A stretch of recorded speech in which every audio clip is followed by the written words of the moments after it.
Everybody please focus now, okay? Because now again बहुत सारा नया चीज आने वाली है आप लोगों के लिए और सभी लोगों को ध्यान देना बहुत जरूरी है। मिस नहीं होना चाहिए आपसे और मेरी स्क्रीन पर आप पूरा ध्यान रखें। सवाल कोई है मन में तो आप जरूर चैट बॉक्स में पूछ सकते हैं। सो गाइस, आज का जो मेरा एजेंडा है वो ये है कि first we are going to implement, right? We are going to implement a basic neural network, guys. A basic neural network को हम implement करेंगे. And when you say basic neural network, basically I will talk about ANN. Do you remember, guys? हमने ANN की बात की थी, हमने CNN की बात की थी, हमने RNN की बात की थी। और जब ANN को मैंने डिटेल में लिया था तो ANN के बारे में मैंने आपको पूरा बताया था कि हम ANN को कैसे समझ सकते हैं। हम उसको लेयर्ड आर्किटेक्चर से समझ सकते हैं। पहली layer input layer, last layer output layer, बीच वाली लेयर हिडन लेयर्स, राइट? और कैसे डेटा जाता है, कैसे हमें प्रेडिक्शंस मिलते हैं, क्या क्या एक्टिवेशन फंक्शंस होते हैं, राइट? रेलू, सिग्मॉइड, सॉफ्टमैक्स, और कैसे नंबर ऑफ नोड्स डिसाइड होते हैं कि आउटपुट लेयर में कितने नोड होंगे depending on the problem obviously, right? और हिडन लेयर में कितने नोड रख सकते हैं, इनपुट लेयर में कितने नोड होते हैं, किस तरीके से डेटा प्रोसेस होता है, फिर कैसे बैक प्रोपोगेशन चलता है जिसकी वजह से वेट्स और बायस ऑप्टिमाइज होते हैं, और फिर उसी वजह से हमारा जो न्यूरल नेटवर्क है एक बार ट्रेन हो जाता है तो सही से प्रेडिक्शन देने लग जाता है। ये एक मोटा मोटा हमने एक लास्ट टाइम डिस्कशन करके इन सब चीजों को समझ लिया था। इन्हीं चीजों का आज हम लोग एक कोडिंग के थ्रू इम्प्लीमेंटेशन का एग्जाम्पल देखने वाले। सो गाइज, ये आज का एक मोटा मोटा एजेंडा हो गया। दूसरी चीज आप सब लोग यहाँ समझेंगे कि अब आज हम जो न्यूरल नेटवर्क का जो इम्प्लीमेंटेशन करेंगे उसमें हम पाइथन को यूज करेंगे, उसमें हम पांडाज को यूज करेंगे, उसमें हम हो सकता है नम्पी को भी यूज करें, हो सकता है हम उसमें मैटप्लॉटलिब और साइकिट लर्न, राइट? और न्यूरल नेटवर्क के लिए कैरास का यूज करेंगे। कैरास एक डीप लर्निंग लाइब्रेरी है गूगल की तरफ से। जैसे हम पांडास या नम्पी या मैटप्लॉटलिब या साइकिट लर्न को यूज करते आए हैं, वैसा ही सिमिलर स्ट्रक्चर में कैरास को भी यूज किया जा सकता है। काफी पावरफुल और इजी टू यूज लाइब्रेरी है। बहुत ज़्यादा उसमें कॉम्प्लेक्सिटी नहीं है, क्योंकि उसको उस तरीके से डिज़ाइन किया गया है कि जो लोग साइकिट लर्न पे कंफर्टेबल हैं कोड करने पे, उनको कैरास में कोड लिखने में दिक्कत नहीं आएगी, क्योंकि जैसा साइकिट लर्न में कोड लिखने का तरीका या फॉर्मेट है ऑलमोस्ट उसी को फॉलो किया गया है कैरास के लिए भी। सो काफ़ी इजी रहता है डेवलपर्स को स्विच करना कैरास के ऊपर। सो ये एक मोटा मोटा हमारा आज का एजेंडा है। तो सबसे पहले बिफोर ऑब्वियसली गूगल कोलैब को यूज करेंगे। Will start with the Google Colab guys, okay? So Google Colab का यूज करेंगे। कोलैब से सभी लोग अभी फैमिलियर हैं। कितने लोग गूगल कोलैब को यूज करना जानते हैं, प्लीज मुझे एक बार बताएं। Is everybody comfortable in using Colab guys? Dushyant says, I know. Okay.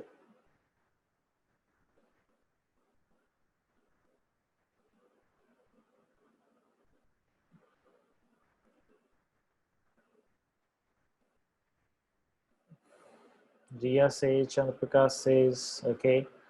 Abhishek says, yes. Everybody is saying as of now, yes. Okay. I'm waiting for someone who says no in case. I think you should be comfortable with the collab already. Sapna says, I know, sir. Okay, cool.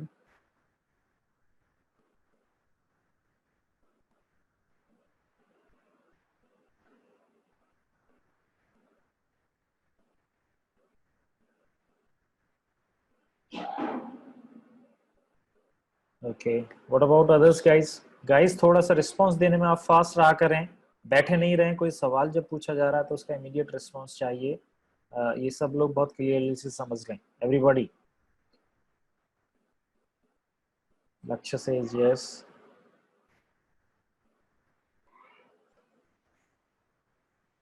Nishu,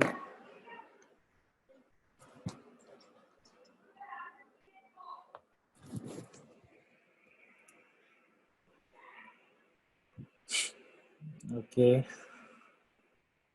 या okay guys, ठीक है। एक guys, क्योंकि आप लोग count में बहुत कम हो तो मुझे चैट बॉक्स में आप अपने रिस्पॉन्सेज दिया करें, राइट? हाथ रेज ना करें या फिर यस नो नहीं दबाएं।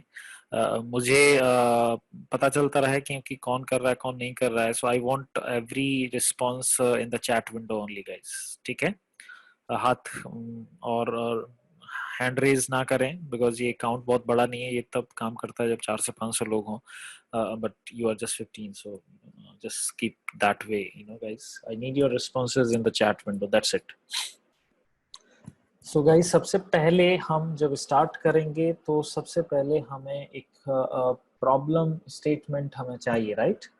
उस प्रॉब्लम स्टेटमेंट को समझेंगे and then will implement that, then you know we'll use that to write a neural network for solving that problem. So सबसे पहले यहाँ पे देखिए गाइस, मेरे पास मेरी खुद की एक गूगल ड्राइव है, आप देख रहे होंगे, राइट? मैं फर्स्ट लैब की गूगल ड्राइव पे हूँ और वहाँ पे मैंने एक फोल्डर क्रिएट कर रखा है ANN के नाम से। ANN जिसको हम लोग बोलते हैं आर्टिफिशियल न्यूरल नेटवर्क, जिसकी चर्चा हमने लास्ट वीक में की थी। और न्यूरल नेटवर्क या ANN एक ही बात है, राइट? कई बार हम सिंपली न्यूरल नेटवर्क कह देते हैं, कई बार हम उसको ANN भी कह देते हैं, लेकिन चीज़ यही है, ठीक है? यहाँ पे आप देखेंगे मेरे पास एक CSV फाइल आपको दिख रही होगी, churn_modeling.csv, राइट? चर्न का मतलब होता है किसी चीज़ को निकालना, राइट? जैसे घरों में मम्मी मक्खन निकालती है, राइट? सो ऐसे हम लोगों को अब यहाँ पे क्या करना है, उसको एक चीज़ समझ लीजिए कैसे होगी ये चीज़। गाइस ये देखिए यहाँ पे एक CSV फाइल है और इस CSV फाइल में काफ़ी रिकॉर्ड्स हैं, you know will see how many records are there, हम पता करेंगे लेटर ऑन। बट ये जो डेटा है फिलहाल एक एक ऑस्ट्रेलियन बैंक का डेटा है, ठीक है? ऑस्ट्रेलियन बैंक में जितने भी कस्टमर्स हैं या उनके जो ग्राहक हैं जिन्होंने अकाउंट वहाँ पे खुलवा रखा है उस बैंक में, उनका ये डेटा एक तरह से है, सैंपल डेटा आप मान सकते हैं। इसको UCI रिपोजिटरी से लिया गया है हमारे प्रैक्टिकल चीज़ों को समझने के लिहाज से। आप देख रहे होंगे कि हर बंदे का क्या क्या रिकॉर्ड उनके पास अवेलेबल है, वो आप देख सकते हैं यहाँ पे। So for every customer in the bank what they have the customer ID, right? एक रो नंबर पे लिखा हुआ है तो सीक्वेंस लिखा हुआ है, लाइक ऐसे जैसे लिख देते हैं ना रजिस्टर में, की एंट्री करने से पहले नंबरिंग के लिए एक कॉलम बना दिया। सो वो एक यहाँ पे है। सो कस्टमर ID क्या है? ऑब्वियसली एक सिस्टम जनरेटेड होती है, आपको मालूम है कस्टमर ID। फिर कस्टमर का सरनेम क्या है, ओके? कस्टमर का क्रेडिट स्कोर क्या है? क्रेडिट स्कोर गाइज एक इम्पोर्टेंट नंबर होता है और इस नंबर से जनरली ये डिसाइड होता है कि किस आदमी को लोन दिया जा सकता है या नहीं दिया जा सकता।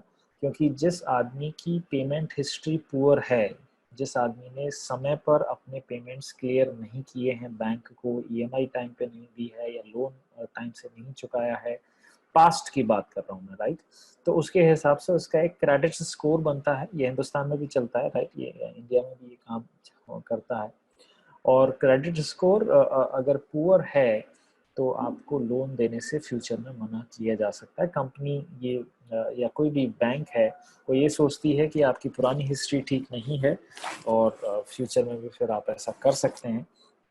तो जनरली अगर आपको इमीडिएटली लोन चाहिए या फिर बिना किसी परेशानी के चाहिए तो आपका क्रेडिट स्कोर अच्छा होना चाहिए। ये डेटा एक ऐसा डेटा है जो हर बैंक के पास रहता है। जनरली आपके पैन नंबर से लिंक होता है क्रेडिट स्कोर किस तरीके का है। सो क्रेडिट स्कोर वाली ये चीज़ है। फिर उस कस्टमर की ज्योग्राफी, लेट्स से कहाँ का नेटिव है कहाँ का नहीं है। तो आप देख रहे होंगे यहाँ पे कुछ कंट्रीज़ के नाम वगैरह लिखे हुए हैं। फिर यहाँ पे उस कस्टमर का जेंडर लिखा हुआ है, मेल है या फीमेल है। फिर यहाँ पे उस कस्टमर की एज लिखी हुई है, राइट? कस्टमर का टेन्योर लिखा हुआ है। टेन्योर का मतलब है कि कितना टाइम हो गया उसको बैंक के साथ, ठीक है? 2 साल पुराना अकाउंट है, 8 साल पुराना अकाउंट है, 1 साल पुराना अकाउंट है, कितना पुराना अकाउंट उसका है, वो चीज़ यहाँ पे है।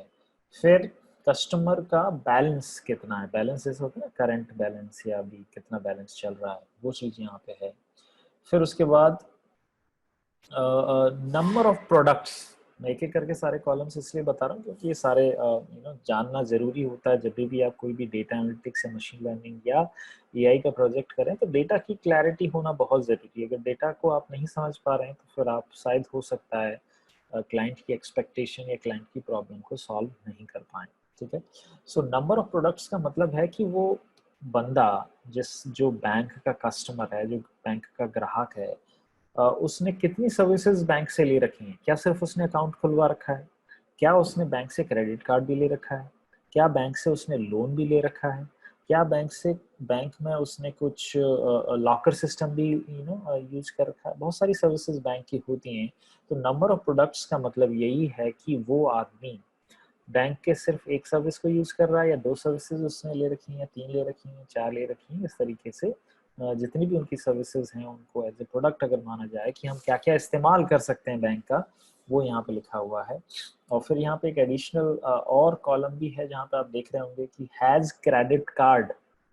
हैज क्रेडिट कार्ड का मतलब क्या है, ये बताया जा रहा है कि बंदे के पास या ग्राहक के पास या कस्टमर के पास कार्ड है या नहीं है, क्रेडिट कार्ड, राइट, बैंक से इशू।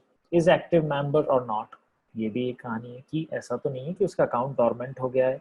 अकाउंट डोरमेंट होने का मतलब है अब काफी टाइम से उसमें कोई लेन देन नहीं चल रहा है, कोई एक्टिविटी उसमें नहीं हो रही है, there are no transactions happening, then it would be treated as an inactive account. Otherwise रोज उसमें कुछ ना कुछ ट्रांजैक्शन हफ्ते में, 10 दिन में, 4 दिन में, मतलब रेगुलर कुछ ना कुछ उसमें हो रहा है, सो उसको हम एक्टिव अकाउंट बोलेंगे। और ये है एस्टिमेटेड सैलरी का एक कॉलम। एस्टिमेटेड सैलरी की कस्टमर की एस्टिमेट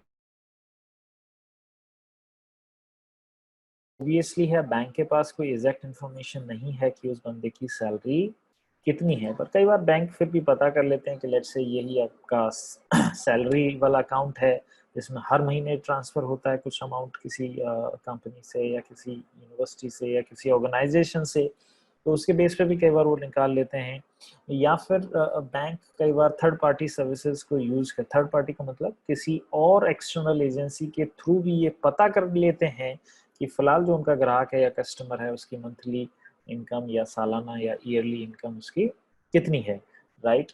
और ये चीज़ें ऑलमोस्ट हर सोशल मीडिया कंपनी के पास भी रहती हैं। फेसबुक के पास भी ऑलमोस्ट ये डेटा रहता है कि किस बंदे की क्या एस्टिमेटेड सैलरी है। वो जनरली एक एल्गोरिथम के थ्रू पता करते हैं इन चीज़ों को कि आप जो सोशल मीडिया पर पोस्ट कर रहे हो उससे ही वो सोचते हैं, निकालने की कोशिश करते हैं कि यार इसका लिविंग स्टैंडर्ड या इसकी मंथली इनकम या फिर किस तरीके का क्या है। तो वो देखते हैं कि पढ़ा लिखा कितना है, कहाँ पे जॉब करता है, किस सिटी में रहता है, जनरली कैसी इमेज पोस्ट कर रहा है, खाने पीने की, किसी रेस्टोरेंट में जाने की, किसी होटल में रुकने की, किसी टूरिस्ट प्लेस रहते हैं। तो उसके हिसाब से भी ये चीज़ें हमारी कई बार बताती हैं कि हम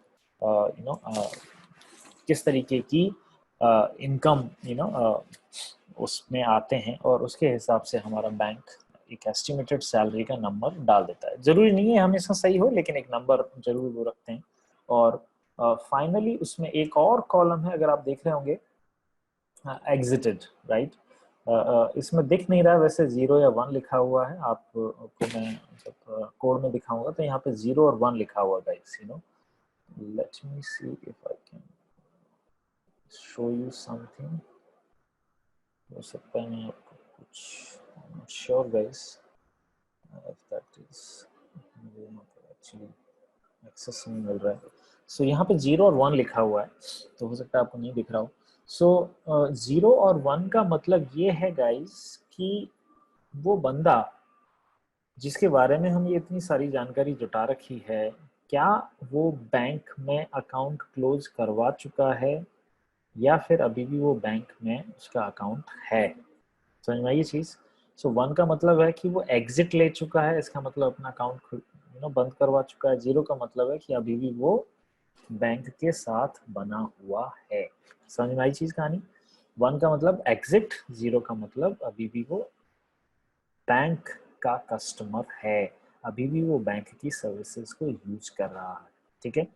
तो गाइज अब हमें ये प्रॉब्लम क्या है, ये तो हमारा डेटा है, right. We understood the data, we understood all the columns कि किस कॉलम में क्या कहानी छुपी हुई है, उसका क्या मतलब है, और लास्ट में कॉलम है एग्जिटेड कि वो बंदा बैंक छोड़ चुका है या नहीं, राइट।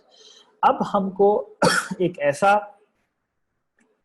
मशीन लर्निंग मॉडल बनाना है गाइज, हमें एक ऐसा मशीन लर्निंग मॉडल बनाना है जहां पे हमें ये बताना है कि अगर हम उस मशीन लर्निंग मॉडल को किसी कस्टमर की जानकारी दें कि भैया मेरा ये कस्टमर है, उसकी ये डिटेल्स हैं, बताओ वो बैंक छोड़ के जाएगा या नहीं जाएगा, will he leave the bank, will he take the exit, will he close the account with the bank और will continue with the bank, right. इसका मतलब हमें एक प्रिडिक्ट करना है, और क्या चीज प्रिडिक्ट करनी है कि हमें ये प्रिडिक्ट करना है कि वो एग्जिट लेगा या नहीं लेगा। गाइज एग्जिट लेगा या नहीं लेगा, अकाउंट क्लोज करवाएगा या नहीं करवाएगा, बैंक छोड़ के जाएगा या नहीं जाएगा। अब आप बताओ ये प्रॉब्लम रिग्रेशन में मानी जाएगी या क्लासिफिकेशन में? What you say guys? Shubham correct yourself, छोड़ के जाएगा या नहीं जाएगा?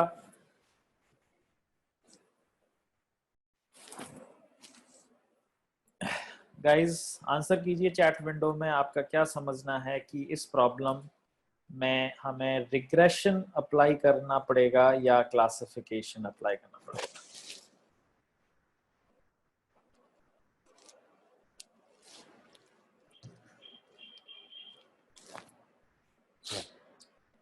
ओके गाइस, बहुत सारे लोग क्लासिफिकेशन जवाब दे रहे हैं और ये जवाब बहुत सही है, क्लासिफिकेशन ही है। अब क्लासिफिकेशन के साथ साथ तुम मुझे ये चीज भी बता दो कि ये मल्टी क्लास क्लासिफिकेशन है या बाइनरी क्लासिफिकेशन है? Guys tell me whether it's a multi class or it's a binary class. Yes guys, Riya, Lakshya, Dushyant, Dinesh, ये बाइनरी क्लास ही है। शुभम फिर से अपने आप को करेक्ट कीजिए। बाइनरी क्लास इसलिए है क्योंकि दो ही तो कैटेगरीज प्रिडिक्ट करनी है, छोड़ेगा या नहीं छोड़ेगा, राइट। 1 मतलब छोड़ेगा, 0 मतलब नहीं छोड़ेगा। तो ओब्वियसली इसमें सिर्फ दो ही केस पॉसिबल हैं, राइट। तो दो ही केस पॉसिबल हैं, तो ये तो सिर्फ बाइनरी क्लासिफिकेशन का केस हुआ, राइट। ये मल्टी क्लास क्लासिफिकेशन उस केस में कहते हैं जब दो से ज्यादा क्लासेस होती हैं। तो Shubham, is that clear now? Okay, right. So ये चीज हमारे पास यहाँ पे है। अच्छा, एक और चीज बताइए गाइज, इस CSV फाइल के हिसाब से, राइट, ये डेटा हमारे पास आ गया, राइट। मैंने आपको एक रिकॉर्ड पूरा समझा दिया कि हर कस्टमर की क्या जानकारी हमारे पास है और क्या जानकारी हमारे पास नहीं है, वो पूरा मैंने आपको बता दिया। और मैंने आपको ये भी बताया कि हमें अल्टीमेटली क्या प्रिडिक्ट करना है, इस कॉलम की वैल्यू को प्रिडिक्ट करना है कि वो एग्जिट लेगा या नहीं लेगा, वो अकाउंट क्लोज करवाएगा या नहीं करवाएगा, राइट। अब आप मुझे बताइए इस डेटा सेट में फीचर्स क्या क्या हैं, फिर कहाँ से कहाँ तक हैं, किस कॉलम से किस कॉलम तक को फीचर माना जाएगा और किस कॉलम से किस कॉलम को हम लेबल मानेंगे। फीचर और लेबल की बात आ गई अब, जो कि मशीन लर्निंग की एक तरह से शुरुआती चीज है कि हमें हर डेटा में से ये निकालना होता है, राइट, कि क्या फीचर्स हैं और क्या लेबल है। लक्ष्य, टेन्योर का मतलब ये है कि उसको बैंक में अकाउंट खुलवाए हुए कितना टाइम हो गया, मतलब कब से वो कस्टमर है बैंक का, 1 साल पहले, 2 साल का, 3 साल का, 5 साल का, 10 साल का, इस तरीके से। सो गाइस आप मुझे बताएं क्या फीचर है इसमें और क्या लेबल है, please respond in the chat.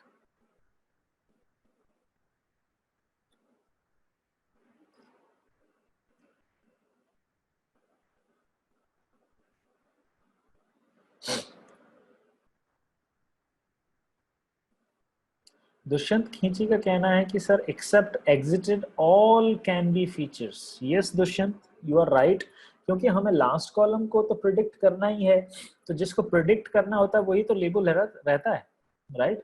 तो ये तो हमारा लेबल हो जाएगा गाइस, और बाकी के और जितने बचे हुए कॉलम्स हैं, राइट, यहाँ से लेकर के इस कॉलम से लेकर के रो नंबर से लेके customer ID, surname, credit score, geography, gender, age, tenure, balance, number of products, and has credit card or is active member or estimated salary,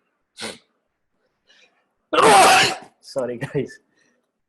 सो ये सभी फीचर्स होंगे, राइट। और बाकी का जो लास्ट कॉलम बचा है वो हमारा लेबल होगा। क्या यहाँ तक सभी को क्लैरिटी है? सपना, रिया, लक्ष्य, अश्विनी, चंद्रप्रकाश, अभिषेक, लविश, लविश है क्या आज?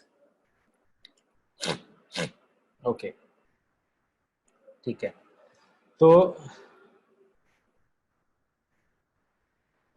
ओके गाइस, ठीक है। तो ये हमारा डेटा हो गया। डेटा को समझ लिया हमने, प्रॉब्लम स्टेटमेंट को भी समझ लिया कि हमें क्या प्रिडिक्ट करना है अल्टीमेटली, ठीक है। और अब इसी प्रॉब्लम को सॉल्व करने के लिए हम लोग ANN का यूज करेंगे, क्योंकि मैंने आपको लास्ट टाइम बोला था कि ANN एक ऐसा मॉडल है जिसके थ्रू हम चाहें तो रिग्रेशन भी परफॉर्म कर सकते हैं। तो गाइस मैंने क्या बोला था last time? ANN is a neural network which can be used to perform regression as well, right? And which can be used to perform classification as well. उससे obviously ये क्लासिफिकेशन प्रॉब्लम है, तो हम फिलहाल इसको उस लिहाज से यूज करेंगे कि जहाँ पे हम क्लासिफिकेशन परफॉर्म कर पाए, ठीक है। सो चलिए अब देखते हैं कैसे हम ये काम करने वाले हैं अपने कोड के अंदर। So let's see guys, move on. ये हमारा गाइस डेटा था और अब मैं आ गया हूँ अपने कोलैब के ऊपर। गाइस ये कोलैब है जिसको आप सभी लोग जानते हैं ऑलरेडी, राइट। तो देखिए, सबसे पहले जो चीज आपको समझनी है वो ये है कि यार हम किसी भी प्रॉब्लम को सॉल्व करेंगे, दैट इज फाइन, राइट। किसी भी प्रॉब्लम को सॉल्व करेंगे और उस प्रॉब्लम को सॉल्व करने से पहले हमें डेटा तो चाहिए ना। और डेटा हमारा कहाँ पड़ा हुआ है? डेटा मेरा पड़ा हुआ है गूगल ड्राइव के ऊपर। देखो आप देख रहे होंगे, गूगल ड्राइव, माई ड्राइव जो रूट फोल्डर होता है, रूट फोल्डर में भी मैंने एक और फोल्डर बना रखा है ANN, और ANN वाले फोल्डर के अंदर ही मेरी CSV फाइल है। तो हम कुछ भी करने से पहले ऑब्वियसली हमें ये तो करना पड़ेगा कि we should be able to access the data in Colab. Colab में जब तक मुझे डेटा का एक्सेस नहीं मिलेगा, कोलैब के अंदर जब तक मैं इस फाइल को एक्सेस ना कर लूं, मैं किस तरीके से काम करूंगा, राइट। तो हमें क्या करना पड़ता है गाइस? कोलैब के अंदर गूगल ड्राइव को माउंट करना होता है। माउंट करने का मतलब ये है गाइस कि मुझे अपनी गूगल ड्राइव को इस कोलैब के साथ कनेक्ट करना पड़ेगा, सो दैट कोलैब से मैं डेटा को एक्सेस कर सकूं, वो डेटा जो मेरे गूगल ड्राइव पर अवेलेबल है, राइट। ये काम करने के लिए मुझे सबसे पहले इस कमांड पे जाना पड़ेगा, google.colab, राइट। इसमें से यहाँ जब हम ये काम करेंगे गाइस, देखिए जब हम काम करेंगे तो ये एक्सेस करेगा गूगल ड्राइव को। गूगल ड्राइव को जब ये एक्सेस करने जाएगा तो हमें एक ऑथराइजेशन कोड देना पड़ता है इसको, राइट। तो आप देखेंगे यहाँ पे इसने मुझे एक लिंक दिया है कि आपका ऑथराइजेशन कोड यहाँ से मिलेगा। सो गाइज, और उसी कोड को मुझे यहाँ पर पेस्ट करना पड़ेगा। देखो यहाँ पे एक तरह से मुझे ऑथराइजेशन कोड मिलने के लिए मुझे क्या किया, मैंने वहाँ पे क्लिक किया, तो मैंने क्लिक कर दिया गाइज। सो क्लिक करने के बाद ये पूछ रहा है कि आपको किस अकाउंट से लॉगिन करना है। तो मुझे उस अकाउंट से लॉगिन करना पड़ेगा जिस अकाउंट में मेरी गूगल ड्राइव बनी हुई है, राइट। ओके, अगर मेरी गूगल ड्राइव फर्स्ट लैब पे बनी हुई है तो मुझे फर्स्ट लैब से करना पड़ेगा। अगर मेरी गूगल ड्राइव मेरे पर्सनल योगेंद्र वाले पे बनी हुई है तो उससे जाना पड़ेगा, या सिल्वेस्टर सर के अकाउंट पे पड़ी हुई है गूगल ड्राइव तो वहाँ पे। फिलहाल ये डेटा जो है फर्स्ट लैब के अंडर में है, तो हमने फर्स्ट लैब से ही उसको लॉगिन किया है। यहाँ पे आप देख रहे होंगे हमने उसको अलाउ कर दिया है। So I click on this allow button, तो मैं सक्सेसफुली लॉगिन कर गया हूँ। और अब देखेंगे गाइस, ये मुझे उसने एक कोड दिया है, राइट। सो मैं यहाँ पे कॉपी कर रहा हूँ इस पूरे कोड को guys. I am clicking on this icon, you can see guys, ये कॉपी का आइकन है। तो मेरा कोड क्लिक कॉपी हो गया है। उसी कोड को मैंने यहाँ पे पेस्ट किया है गाइस, कंट्रोल V कर दिया है। तो देखेंगे ये पूरा कोड यहाँ पे आ गया है। और अब मैंने यहाँ पे एंटर मार दिया गाइस, एंटर मार दिया है। तो देखते हैं क्या बोलता है ये, हम सक्सेसफुल रहते हैं या नहीं रहते हैं to access our drive. So guys देख रहे होंगे we are successful in mounting the drive. Mount का मतलब होता है गाइस ड्राइव को कनेक्ट करना, राइट। ड्राइव को जब तक माउंट नहीं होती है कोई भी ड्राइव, तब तक हम उसमें रीड या राइट ऑपरेशन परफॉर्म नहीं कर सकते। आपने ऑपरेटिंग सिस्टम वाले केस में भी देखा होगा, या आपने ये भी देखा होगा कि कई बार आपकी गूगल ड्राइव एक तरह से पेन ड्राइव लगी हुई है सिस्टम में, लेकिन फिर भी आप उसको एक्सेस नहीं कर पा रहे हैं, राइट। इसका मतलब वो ड्राइव माउंट नहीं है। कई बार होता है ना कि आप राइट क्लिक करके एग्जिट कर देते हैं उसमें से, राइट। तो लगी हुई है ड्राइव लेकिन माउंट नहीं है क्योंकि आपने एग्जिट कर दिया है उसको राइट क्लिक करके, राइट। तो वो चीज यहाँ पे, सो गाइज अब मेरी ड्राइव माउंट हो गई है तो मैं अपने डेटा को यहाँ एक्सेस कर सकता हूँ, पर मुझे पहले देखना चाहिए कि मैं किस डायरेक्टरी के अंदर अभी बैठा हूँ। मेरी डायरेक्टरी, वर्किंग डायरेक्टरी कौन सी, बोला कि आप कंटेंट नाम की एक डायरेक्टरी के अंदर हो। मैं देखना चाहता हूँ कि इस डायरेक्टरी में क्या क्या है, अंदर कौन कौन से कंटेंट हैं। तो ls कमांड होती है, तो ls कमांड से मैं पता कर लूंगा गाइज कि क्या क्या है। तो गाइज देख रहे हैं आप, कंटेंट फोल्डर में हूं मैं फिलहाल, और उस फोल्डर में भी 2 फोल्डर बने हुए हैं, ड्राइव के नाम से और सैंपल डेटा के नाम से। गाइज ls कमांड है ये, राइट। ये लिनक्स की कुछ कमांड होती हैं। ls का मतलब है लिस्ट डायरेक्टरी कंटेंट्स, और ये एक्सक्लेमेशन मार्क तो कोलैब की वजह से देना पड़ता है गाइज। ये हो गया। अब गाइज मेरा डेटा कहाँ है? मेरा डेटा तो यहाँ पड़ा हुआ है। अगर देखोगे तो मेरा डेटा तो इस ANN फोल्डर के अंदर है। माई ड्राइव से ANN के अंदर गया, राइट। तो मुझे अगर वो CSV फाइल रीड करनी है, राइट, तो मुझे डायरेक्टरी को चेंज करना पड़ेगा। फिलहाल मेरी डायरेक्टरी कंटेंट है। अब मैं कहाँ पे जा रहा हूँ कि भैया कंटेंट से ड्राइव पे चलो, पहले इस फोल्डर में पहुंचो, इस फोल्डर में फिर माई ड्राइव मिलेगा। कौन सा माई ड्राइव? ये वाला माई ड्राइव, राइट। और उस माई ड्राइव के बाद आपको ANN मिलेगा। तो मैंने उसको एक तरह से पाथ दे दिया है कि भैया तू वहां पे जाके काम कर, ठीक है। तो ये इस तरीके से गाइस मेरा यहाँ पे आप देख रहे होंगे, मैं अब इस डायरेक्टरी में आ गया हूँ। और आप चाहें तो देख सकते हैं कि इस डायरेक्टरी के अंदर जब मैं आ गया हूँ तो क्या क्या कंटेंट है। तो कंटेंट चेक करने के लिए कौन सी कमांड देनी पड़ेगी? ls command. और यहाँ पे आप देख रहे होंगे गाइस, मुझे बताएगा कि आपकी 2 फाइलें पड़ी हुई हैं। एक तो ANN artificial neural network dot IPYNB। IPYNB क्या होती है? कोलैब फाइल होती है, राइट, इंटरैक्टिव पाइथन नोटबुक्स।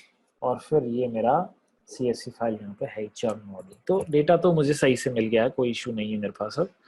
और अब हम लोग आगे चलते हैं गाइस। अब डेटा तो मिल गया मुझे, सबसे पहले मुझे क्या करना पड़ेगा? आगे कुछ भी कार्रवाई करने से पहले मुझे पांडास के थ्रू उस डेटा को रीड करना पड़ेगा। तो रीड CSV मेथड एक पांडास में होता ही, वो सब आप जानते होंगे।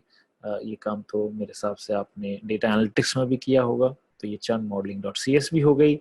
और अब आप देख सकते हैं कि इस डेटा सेट की कहानी क्या है। तो पांडास के कुछ हम मेथड्स यहाँ पर लगा सकते हैं। डेटा सेट डॉट शेप, याद है गाइस? शेप मेथड साइज होता है, राइट। वो बताता है कि कितनी नंबर ऑफ रोज या कितने नंबर ऑफ कॉलम्स आपके यहाँ पे हैं। It's not a method then, right.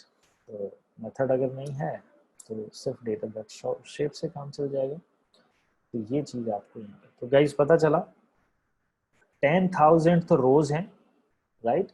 इसका मतलब इस CSV फाइल में जो अभी हमने यहाँ पे देखी थी, इस CSV फाइल में 10,000 रोज हैं और 14 कॉलम है गाइस। 14 कॉलम तो है ही, अपने को मालूम ही है। तो 1 रहा, फिर 2, फिर 3, फिर 4, फिर 5, 6 और 7 और 8, H तक तो 8 हो गए।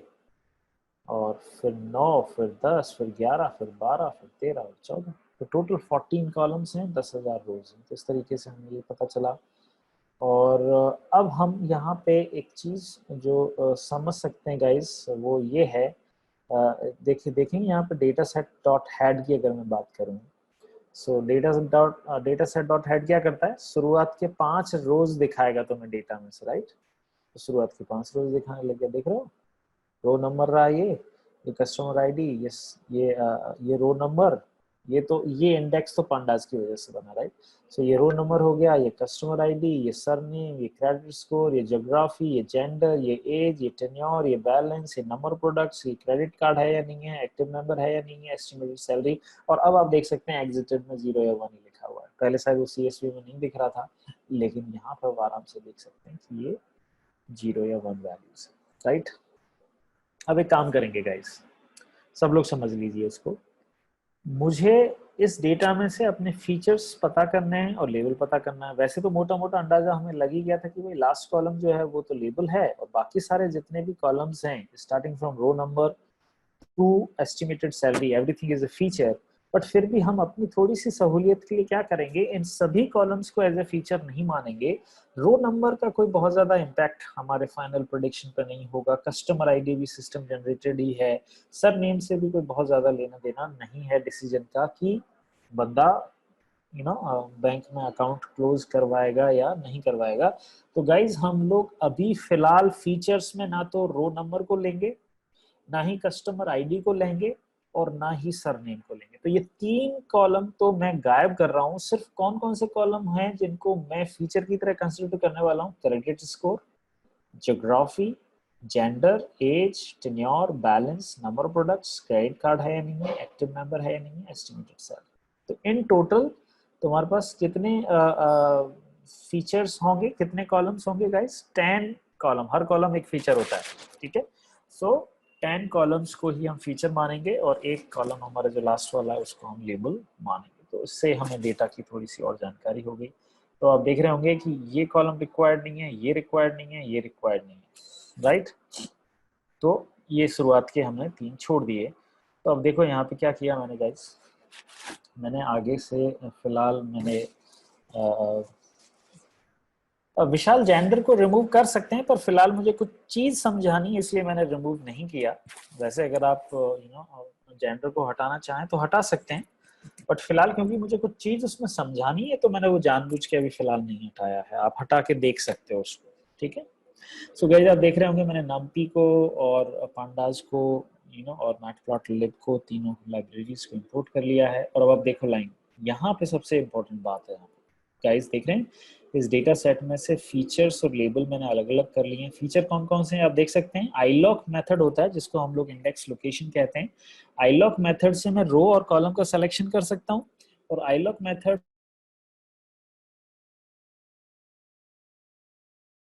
कॉलम लिखा हुआ तो इसका मतलब है आई नीड ऑल द रोज, इसका मतलब पूरी पूरी 10,000 रोज मुझे चाहिए, 10,000 रिकॉर्ड्स मुझे चाहिए। और फिर यहाँ पे 3 to 13 ये कॉलम के सिलेक्शन की बात कह रहा है कि आप कॉलम सेलेक्ट कर लो कि कौन कौन से कॉलम को एज ए फीचर मानोगे। तो 3 से 13 क्यों लिखा मुझे कोई समझाएगा? Why I have not written from 0 to 13, मैंने 0 से 13 क्यों नहीं लिखा है गाइस? इसमें आपको मालूम है ये जो नंबर है 13 या जो भी लास्ट नंबर लिखा जाता है वो एक्सक्लूडेड रहता है, वो कॉलम काउंट नहीं होता है, राइट। तो 13वां कॉलम काउंट नहीं होगा क्योंकि 13वां कॉलम तो अपने आप ही किसके बारे में लिखा हुआ है? एग्जिट के बारे में लिखा हुआ है। तो 12वां कॉलम जो है वो एस्टिमेटेड सैलरी तक का है, ठीक है। और 0th कॉलम कौन सा माना जाएगा? 0th कॉलम तो रो नंबर है। 1 कौन माना जाएगा? कस्टमर है। 2 कौन माना जाएगा? 3। तो 0, 1 और 2 ये वाले फीचर्स तो हमने निकाल दिए हैं। और क्रेडिट स्कोर का आईडी या इंडेक्स लोकेशन क्या होगा गाइस? 3 है। इसीलिए मैंने देखो यहाँ पे कहां से कहां तक लिखा है, सिर्फ 3 से 13। इसका मतलब 3, 4, 5, 6, 7, 8, 9, 10, 11 और 12 तक जाएगा। सो 3 से लेकर के 12 ये मेरे फीचर्स हैं।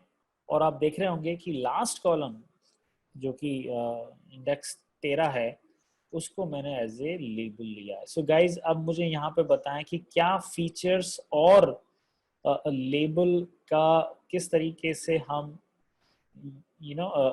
वो कर रहे हैं, वो क्लियर है आपको कि कैसे हमने फीचर्स को और लेबल को अलग अलग कर दिया है using iloc method guys? Give me a confirmation guys, is that clear with everyone? Dinesh, Ashwini, Vishal, सपना,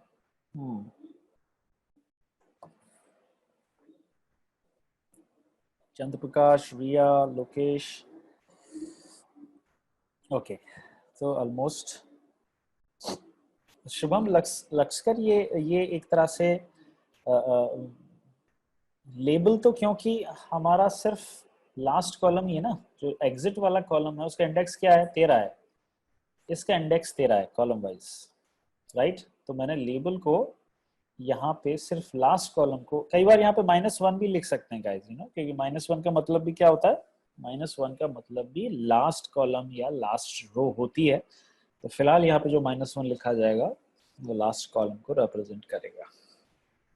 तो इस तरीके से तो अब आपको मालूम है गाइस, जो फीचर्स और लेबल यहाँ से जो निकले हैं वो एनडी एरे हैं, right, they are ND arrays now. So इसीलिए मैं टाइप फीचर्स करूंगा तो क्या दिखाई बताएगा मुझे कि इट्स एनडी एरे। और आप देखो कि टोटल फीचर्स में कितने कॉलम हो गए। अब डेटा में तो टोटल 14 कॉलम थे, लेकिन फीचर्स में अब कितने कॉलम बचे हैं, सिर्फ 10 कॉलम बचे हैं। क्यों बचे हैं? क्योंकि डेटा में 14 कॉलम थे, उसमें से जो लास्ट कॉलम था वो लेबल था, तो फीचर बचे सिर्फ 13 कॉलम। 13 कॉलम में भी हमने पहले 3 रो नंबर, सरनेम और कस्टमर आईडी, इन 3 कॉलम को वैसे ही हटा दिया है, तो बचे सिर्फ 10 रोज। तो अभी एज इट इज, रिकॉर्ड्स में कोई छेड़छाड़ नहीं है, सिर्फ कॉलम के साथ खेल कूद किया गया है, राइट। तो इस तरीके से हमने यहाँ पे चीज देखी, ठीक है। और हम चाहें तो अब एक जो चीज है गाइज, उसको सब लोग समझिए। यहाँ पे आपने देखा जब मैं df डॉट हेड कर रहा हूँ या डेटा सेट डॉट हेड कर रहा हूँ, देखो ये डेटा पूरा न्यूमेरिक है, इसको तो वैसे इस्तेमाल नहीं किया। ये डेटा पूरा न्यूमेरिक है, इसको भी हमने इस्तेमाल नहीं किया, राइट। ये डेटा टेक्स्ट डेटा है। टेक्स्ट डेटा को हम कई बार कैटेगोरिकल डेटा भी कहते हैं गाइस। मशीन लर्निंग में टेक्स्ट डेटा को क्या बोला जाता है? Categorical data, right. सो इस डेटा को भी हमने यूज नहीं किया। अब देखो क्रेडिट स्कोर जो है न्यूमेरिक डेटा है। ज्योग्राफी और जेंडर, इन 2 कॉलम को छोड़ के बाकी सब जो है डेटा न्यूमेरिक ही आप देख रहे होंगे, राइट। बाकी सब डेटा न्यूमेरिक है। अब हमारे फीचर्स में ज्योग्राफी भी है और जेंडर भी है, क्योंकि इन दोनों कॉलम्स को तो मैंने काउंट किया है ना, राइट। अब ज्योग्राफी और जेंडर दोनों ही न्यूमेरिक नहीं है, they all are categorical in nature. Categorical data है, टेक्स्ट डेटा है। और गाइज मशीन लर्निंग एल्गोरिथम, चाहे न्यूरल नेटवर्क हो, चाहे आपने अभी तक जो भी साइकिट लर्न में एल्गोरिथम्स पढ़ी हैं, उन सब में ये कॉन्सेप्ट माना जाता है कि आपका डेटा न्यूमेरिक में होना चाहिए। इसका मतलब मैं अपने डेटा के ऊपर कुछ भी करूं, राइट, मॉडलिंग करूं, कोई मॉडल बनाऊं उस डेटा को यूज करते हुए, उससे पहले मुझे अपने इस डेटा को जो कि कैटेगोरिकल फॉर्म में है उसको न्यूमेरिक में कन्वर्ट करना पड़ेगा। Guys is that clear? Do you know this concept guys, कि अगर कोई डेटा या कोई कॉलम कैटेगोरिकल इन नेचर है, जैसा कि फिलहाल इसमें ज्योग्राफी या जेंडर के साथ हो रहा है, तो हमें इस तरीके के डेटा को न्यूमेरिक फॉर्म में कन्वर्ट करना होता है। गाइज बताइए, ये चीज क्लियर है आपको? ये कॉन्सेप्ट आता है, नहीं आता है? उस एक्टिविटी को क्या कहते हैं गाइज? कैटेगोरिकल डेटा को न्यूमेरिक डेटा में कन्वर्जन करने का तरीका क्या कहलाता है? कोई बता सकता है गाइज? कैटेगोरिकल डेटा को न्यूमेरिक डेटा में कन्वर्ट करने का तरीका क्या होता है? रिया का कहना है कि इसको हम वन हॉट एनकोडिंग कहते हैं। Yes Dushyant, you are also right, right. Yes guys, इसी को हम वन हॉट एनकोडिंग कहते हैं, ठीक है, वन हॉट एनकोडिंग। अब वन हॉट एनकोडिंग करने के लिए सबसे पहले मुझे क्या चाहिए? लेट्स से मैं इस ज्योग्राफी वाले कॉलम को वन हॉट एनकोड करना चाहता हूँ। गाइज मैं समझा रहा हूँ वन हॉट एनकोडिंग होती कैसे, समझ लीजिए एक बार। अगर लेट्स से मुझे ज्योग्राफी वाले कॉलम को वन हॉट एनकोड करना है तो कैसे करते हैं? सबसे पहले तो मुझे ये देखना पड़ता है कि इस वाले कॉलम में यूनिक वैल्यूज कितनी है। यूनिक वैल्यूज मतलब कितने देशों के नाम इसमें हैं। जैसे फ्रांस है, फिर स्पेन, फिर फ्रांस, फिर फ्रांस, तो ये तो एक ही माना जाएगा। फ्रांस यहाँ पे भी, फ्रांस यहाँ पे, तो ये एक कंट्री है। फिर स्पेन दूसरा कंट्री है, राइट। इस तरीके से और कंट्रीज भी हो सकते हैं। अब मुझे नहीं पता है ऐसे, तो मैं कितने कॉलम्स में जाके कहाँ से कहाँ तक देखूंगा? तो मैं चाहूँ तो अपने डेटा सेट में ज्योग्राफी कॉलम में जाकर के यूनिक मेथड से पता कर सकता हूँ कि तू बता भाई तेरे पास कितने यूनिक नाम हैं। तो बोलेगा कि मेरे पास 3 यूनिक नेम्स हैं। कैन यू सी गाइस, इसने मुझे बता दिया है कि या तो फ्रांस आएगा वहां पे, या फिर स्पेन आएगा, या फिर वहां पे जर्मनी आ रहा है। ये 3 ही कंट्रीज के नाम है वहां पे, राइट। और तीसरी और चौथी कोई कंट्री वहां पे नहीं है। गाइज अब मुझे बताओ गाइज, अगर मेरे डेटा के अंदर, जैसा कि हम ज्योग्राफी डेटा को अभी वन हॉट एनकोड करने वाले हैं, तो ज्योग्राफी डेटा को अगर मुझे वन हॉट एनकोड करना है तो अब वो एनकोडिंग कैसे होगी? वो एनकोडिंग अब ऐसे होगी गाइस, देखिए मान लीजिए ये मेरे पास डेटा है, एक सैम्पल डेटा ले रहा हूँ मैं, सारी 10,000 के 10,000 रिकॉर्ड नहीं ले रहा हूँ गाइस, ये France Spain France France Spain लिखा हुआ है। तो गाइस ये देखिए यहाँ पे कैसे होगा ये वन हॉट एनकोडिंग कैसे होगी। मैं सिर्फ शुरुआत के 5 रिकॉर्ड ही ले रहा हूँ, तो क्या क्या लिखा हुआ था वहां पे, ये ज्योग्राफी कॉलम है गाइस, राइट, ये ज्योग्राफी कॉलम, क्या क्या लिखा हुआ है वहां पे, फ्रांस,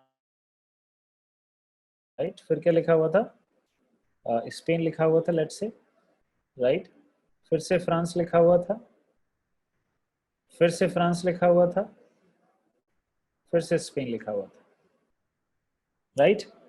और यूनिक वैल्यूज कितनी है इस कॉलम में, यूनिक वैल्यूज 3 है, कौन कौन सी, फ्रांस और स्पेन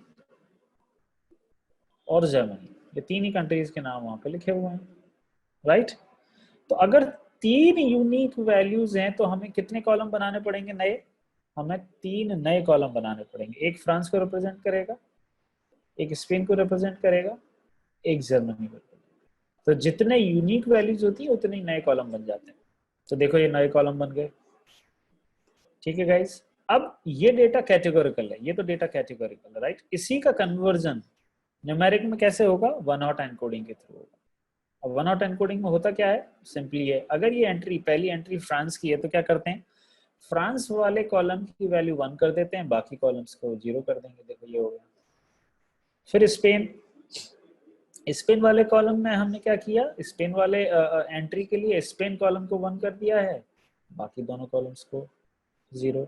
फिर से फ्रांस आ गया है तो फ्रांस वाला कॉलम 1, बाकी बचे हुए कॉलम 0। फिर से फ्रांस आ गया है तो फिर से वही फ्रांस वाला कॉलम 1 और बाकी बचे हुए 0। फिर स्पेन आ गया तो स्पेन वाला कॉलम 1, बाकी बचे हुए 0। मान लीजिए 6th एंट्री और होती जिसमें जर्मनी लिखा होता, 6th एंट्री और होती मान लीजिए, तो क्या करते हैं, जर्मनी वाला कॉलम 1, बाकी सब 0। ये जो डेटा कैटेगोरिकल से न्यूमेरिक में अब आपको दिख रहा है गाइज, ये जो रिप्रेजेंटेशन है गाइज, इसी को कहते हैं वन हॉट एनकोडिंग। समझ में आई गाइज, वन हॉट एनकोडिंग ये है। तो गाइज इस तरीके से मैंने अपने ज्योग्राफी डेटा को वन हॉट एनकोड किया है। और बताओ कौन सा कॉलम है जिसको भी वन हॉट एनकोड करना पड़ेगा गाइस, कोई बता सकता है कि और कौन सा ऐसा कॉलम है जिसको भी वन हॉट एनकोड करना पड़ेगा, what you say guys. Yes Ashwini Vishal you guys are right. Lakshya, gender नाम का कॉलम और बचा हुआ है, उसमें भी तो कैटेगोरिकल डेटा ही है, उसमें यूनिक वैल्यूज कितनी है गाइस बताइए जरा। जेंडर कॉलम में यूनिक वैल्यूज कितनी है, 2 है, या तो मेल है या फीमेल है, राइट। तो वहां पे भी हमें 2 कॉलम बनाने पड़ेंगे। अब वन हॉट एनकोडिंग को परफॉर्म करने के लिए हमारे पास गाइस साइकिट लर्न में एक क्लास होती है, एक मेथड होता है जिसको कहते हैं कॉलम ट्रांसफॉर्मर। समझ में आया गाइस, कॉलम ट्रांसफॉर्मर ये हमारा काम क्या करता है, ये हमारे डेटा को एक फॉर्म से दूसरे फॉर्म में चेंज कर सकता है, इसीलिए इसका नाम क्या है, ट्रांसफॉर्मर, कॉलम ट्रांसफॉर्मर। मतलब it can change the format, may be it can change the data somehow, but उसको बताना पड़ता है कि कैसे चेंज करना है, राइट। अब कैसे चेंज करना है तो उसको हम बता देंगे कि भाई हमारे डेटा को तो वन हॉट एनकोड करना है, तो हमने 2 चीजें बतानी, हमें कॉलम ट्रांसफॉर्मर नाम के मेथड को यूज करते हुए उस मेथड को ये बताना है कि तुझे क्या करना है, तो उसको बोलना है कि तुझे वन हॉट एनकोड करना है। अब वो वन हॉट एनकोड तो कर देगा, लेकिन साथ साथ उसको ये भी तो बताना पड़ेगा कि वन हॉट एनकोड करना किस कॉलम को है। तो बता देंगे कि हमारे 2 कॉलम है भाई, एक कॉलम तो हमारा ज्योग्राफी है, एक कॉलम हमारा जेंडर है, right. So yes Chandra Prakash you are right. So yes text data को ही एनकोड करना है, बाकी तो न्यूमेरिक ऑलरेडी है, राइट। सो गाइज अब देखेंगे यहाँ पे यही हो रहा है, मैंने कॉलम ट्रांसफॉर्मर नाम की मेथड का ऑब्जेक्ट बना रहा हूँ, कॉलम ट्रांसफॉर्मर। अब यहाँ पे ध्यान दीजिए क्या करना है, उस कॉलम ट्रांसफॉर्मर को ये बताया जा रहा है कि तुझे डेटा को एनकोड करना है। बोलेगा यार एनकोडिंग तो कई तरीके की होती है, तुम्हें कौन सी एनकोडिंग चाहिए, तो हम बोलेंगे कि यार हमें जो एनकोडिंग चाहिए वो वन हॉट एनकोडिंग है। बोला ठीक है वन हॉट एनकोड कर दूंगा। ठीक है। एनकोडिंग भाई बहुत सारी तरीके की हो सकती है, अलग अलग तरीके की एनकोडिंग्स होती हैं, राइट। जैसे तुमने वो पिक्चर देखी गाइस, देखी होगी, कौन सी मूवी थी यार वो, राजी, राजी मूवी देखी होगी ना आप लोगों ने। और वो लड़की जब वो वहाँ पे पाकिस्तान चली जाती है तो वहां से मैसेज करती है। अब मैसेज तो बातचीत है कोई, उस बातचीत को वो किस कोड में कन्वर्ट करके भेजती है गाइस, तुम्हें ध्यान है, वो मॉर्स कोड होते हैं। वो एक मशीन से खट खट खट खट करके उसकी कोडिंग करती है, और फिर वो नंबर दूसरे एंड पे इंडिया में पहुंचते हैं, और फिर वापस से वो रिवर्स टेबल में देखते हैं कि इस नंबर का क्या मतलब होता है, इसका क्या मतलब, इसका मतलब क्या है, राइट। वो भी तो एक एनकोडिंग ही है, राइट। वो भी तो एक एनकोडिंग है, एनक्रिप्शन ही तो था वो भी, राइट।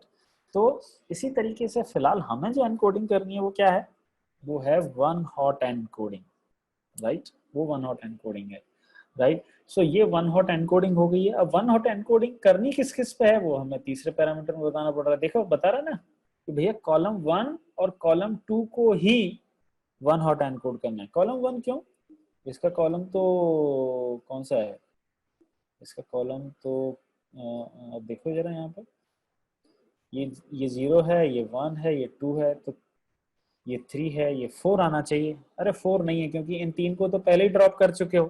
तो ये 3 अगर पहले ड्रॉप कर चुके हो तो क्रेडिट स्कोर का इंडेक्स 0 होगा। इसीलिए मैं टाइप आपको प्रिंट करा के दिखा देता हूँ, देखो जरा यहाँ पे प्रिंट कराते हैं। चलो इतनी सी रेंज में प्रिंट करा लेते हैं गाइस। काम करते हैं, इसको छोड़ते हैं, यहाँ पे सिलेक्शन कुछ और नहीं करता हूँ, मैं सिंपली ये ले लेता हूँ, ठीक है। So now it will consider all the columns, but 0 से लेकर के 9 तक की रोज का ही डेटा प्रिंट करेगा। कैन यू सी गाइस, ये है हमारा ट्रू एक्चुअल डेटा, ये है हमारा फीचर सेट। तो आप देख रहे होंगे यहाँ पे, ये तो क्रेडिट स्कोर था, को इंडेक्स 0 हो गया।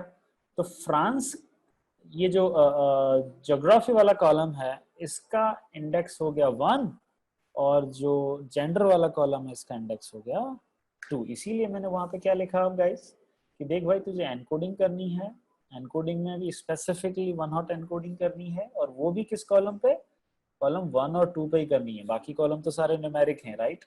फिर कॉलम ट्रांसफॉर्मर एक और चीज पूछता है गाइज, उसको भी समझ लीजिए। वो क्या चीज पूछ रहा है, वो ये पूछ रहा है गाइज कि बाकी कॉलम्स का क्या करूं।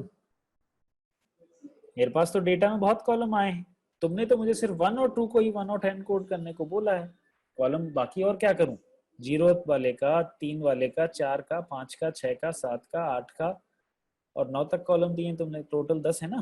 तो 10 में से 2 के बारे में तो बता दिया, बाकी 8 का क्या करूं।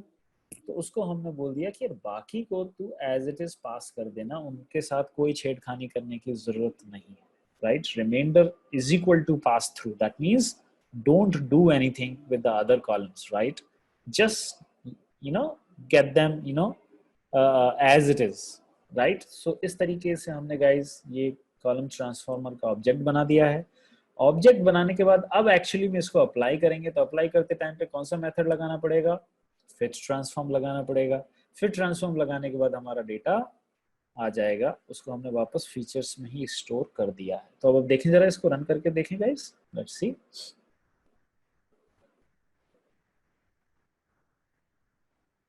अगर ये रन सही से हो गया है तो अब इसको कुछ करके देख लेते हैं। Let's say first 10 rose print करानी है और सारे कॉलम्स को प्रिंट कराना है। तो अब देखो जरा क्या हो गया, ये देखो, कैन यू सी गाइस, ये फ्लोटिंग नंबर है, right. Yes Vishal, you are right, error नहीं आएगी, सिर्फ वही देगा, ठीक है गाइस। कैन यू सी, ये हमारा क्रेडिट स्कोर, राइट, यहां से लेकर के यहां तक ये हमारा ज्योग्राफी, क्योंकि अब ज्योग्राफी में कितने कॉलम बनेंगे, पहले जहां ज्योग्राफी के लिए एक ही कॉलम यूज हो रहा था, अब वहां पे 3 कॉलम बनने लग गए, राइट। फिर ये यहां से लेकर के गाइस, एक मिनट, हाँ okay guys, okay see this guys, ये जो पहले 3 कॉलम्स हैं ये तो रिप्रेजेंट कर रहे हैं हमारे ज्योग्राफी को। एक चीज बताऊंगा गाइस जो ध्यान रखने की जरूरत है, पहले 3 column, can you see guys, ये क्या लिखा हुआ है 1 0 0, राइट। और फिर नेक्स्ट 2 कॉलम्स हैं गाइस जेंडर के। इसका मतलब ध्यान रखना हमेशा गाइज कि जब भी हम वन हॉट एनकोडिंग करते हैं, तुम किसी भी कॉलम की वन हॉट एनकोडिंग करो, जो वन हॉट एनकोडिंग के बाद जो आउटपुट आता है उसमें पहले कॉलम हमेशा हमेशा वन हॉट एनकोडिंग वाले ही मिलेंगे। मतलब भले ही मैंने इस कॉलम को और इस कॉलम को वन हॉट एनकोड किया है, लेकिन अब आउटपुट में सबसे पहले, इसलिए तुम देखा होगा पहले 3 कॉलम्स जो हैं ये वन हॉट एनकोड कॉलम है ज्योग्राफी से रिलेटेड। तुम सोच रहे होंगे यहाँ पे क्रेडिट कार्ड का डेटा आना चाहिए क्योंकि पहले कॉलम क्रेडिट कार्ड वाला था, क्रेडिट राइट, ये वाला क्रेडिट स्कोर राइट। सो ये क्रेडिट स्कोर अब कहाँ चला जाएगा, पहले 3 कॉलम इसके आएंगे, पहले 2 कॉलम इसके आएंगे, तो टोटल 5 कॉलम पहले वन हॉट एनकोडिंग के, फिर उसके बाद 619 चालू होगा, फिर 42 चालू होगा। तो आप देख भी लो यहाँ पे, पता भी चल जाएगा आपको, right. Can you see guys, ये रहा 100 ज्योग्राफी वाला, 1 और 0 जेंडर वाला, फिर देख रहे हो आप 6.19, ये 6.19 फ्लोटिंग में लिख दिया है, ये है 1619 ये वाला number. Can you see guys. फिर नेक्स्ट नंबर कौन सा, 42, तो 42 को भी उसने 4.2 में कन्वर्ट कर दिया, वो देख रहे हो आप यहाँ पे 4.2। फिर बाकी का डेटा है गाइस। ये डेटा समझ में आया कि आउटपुट कैसे बना है। वन हॉट एनकोडिंग के बाद वन हॉट एनकोडेड कॉलम सबसे पहले आते हैं डेटा सेट में। गाइस बताएं मुझे, क्या ये क्लियर हुआ, ये इंपॉर्टेंट है। आप सोच रहे होंगे हमने बीच वाले कॉलम को किया है तो पहले यू नो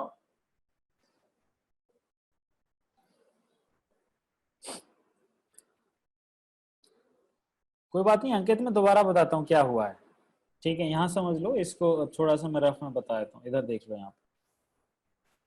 अंकित ये कहने का मतलब ये है, जैसे कि हमारे मान लीजिए, हाँ लोकेश समझ लो वापस, जैसे मान लीजिए 2 कॉलम है लोकेश, ये रहे, ठीक है। ये 2 कॉलम है, इसमें तो ज्योग्राफी लिखा हुआ है, ठीक है, ये ज्योग्राफी लिखा हुआ है और ये लिखा हुआ है तुम्हारा क्रेडिट स्कोर, ठीक है। ये यहाँ पर 619 लिखा हुआ है, 280 लिखा हुआ है, 500 लिखा हुआ है, 900 लिखा हुआ है, ऐसे कुछ कुछ वैल्यूज लिखी हुई फॉर एग्जाम्पल, ठीक है। और यहाँ पे लिख दिया है स्पेन, ठीक है, और फ्रांस, फिर से फ्रांस लेट से, और ये हो गया जर्मनी फॉर एग्जाम्पल, ठीक है। तो जब इस डेटा को वन हॉट एनकोड करेंगे तो ये डेटा किस फॉर्मेट में आएगा उसको ही समझा रहे थे अपन। तो उसके लिए हमने कौन से मेथड यूज किया, एक तो कॉलम ट्रांसफॉर्मर को यूज किया, और कॉलम ट्रांसफॉर्मर में अंदर कौन सी एनकोडिंग यूज की, वन हॉट एनकोडिंग। वो तरीका तो पता चल गया। अब ये जब आउटपुट बनेगा तो ऐसे बनेगा गाइस, तुमको मालूम है ये 3 यूनिक वैल्यूज हैं, स्पेन, फ्रांस और जर्मनी, तो इसके पहले कॉलम इसके बनेंगे 3, राइट।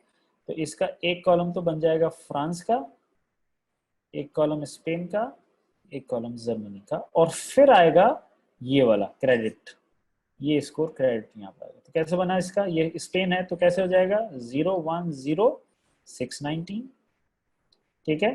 फिर ये हो गया तेरा फ्रांस, तो 100280, फिर हो गया 100 फिर से 500, राइट। और फिर जर्मनी है तो ये लास्ट वाला कॉलम 1, ये बाकी 0 और ये 9। तो मेरा कहने का मतलब है कि जब वन हॉट एनकोड करते हैं तो भले ही किसी भी कॉलम को वन हॉट एनकोड करो, उसका वन हॉट एनकोडेड रिप्रेजेंटेशन शुरुआत में ही ऐड होता है हमेशा। That was my concern guys. अब समझ में आया अंकित और लोकेश क्या कह रहा था मैं। लक्ष्य कर सकते हैं बट जो मेथड है उसको, आउटपुट को तुम कैसे भी मैनेज कर सकते हैं, लेकिन जो मेथड है वो तो हमेशा इसी फॉर्मेट में आउटपुट देगा। बाद में तुम चाहो तो अपने हिसाब से रीएडजस्ट कर सकते हो।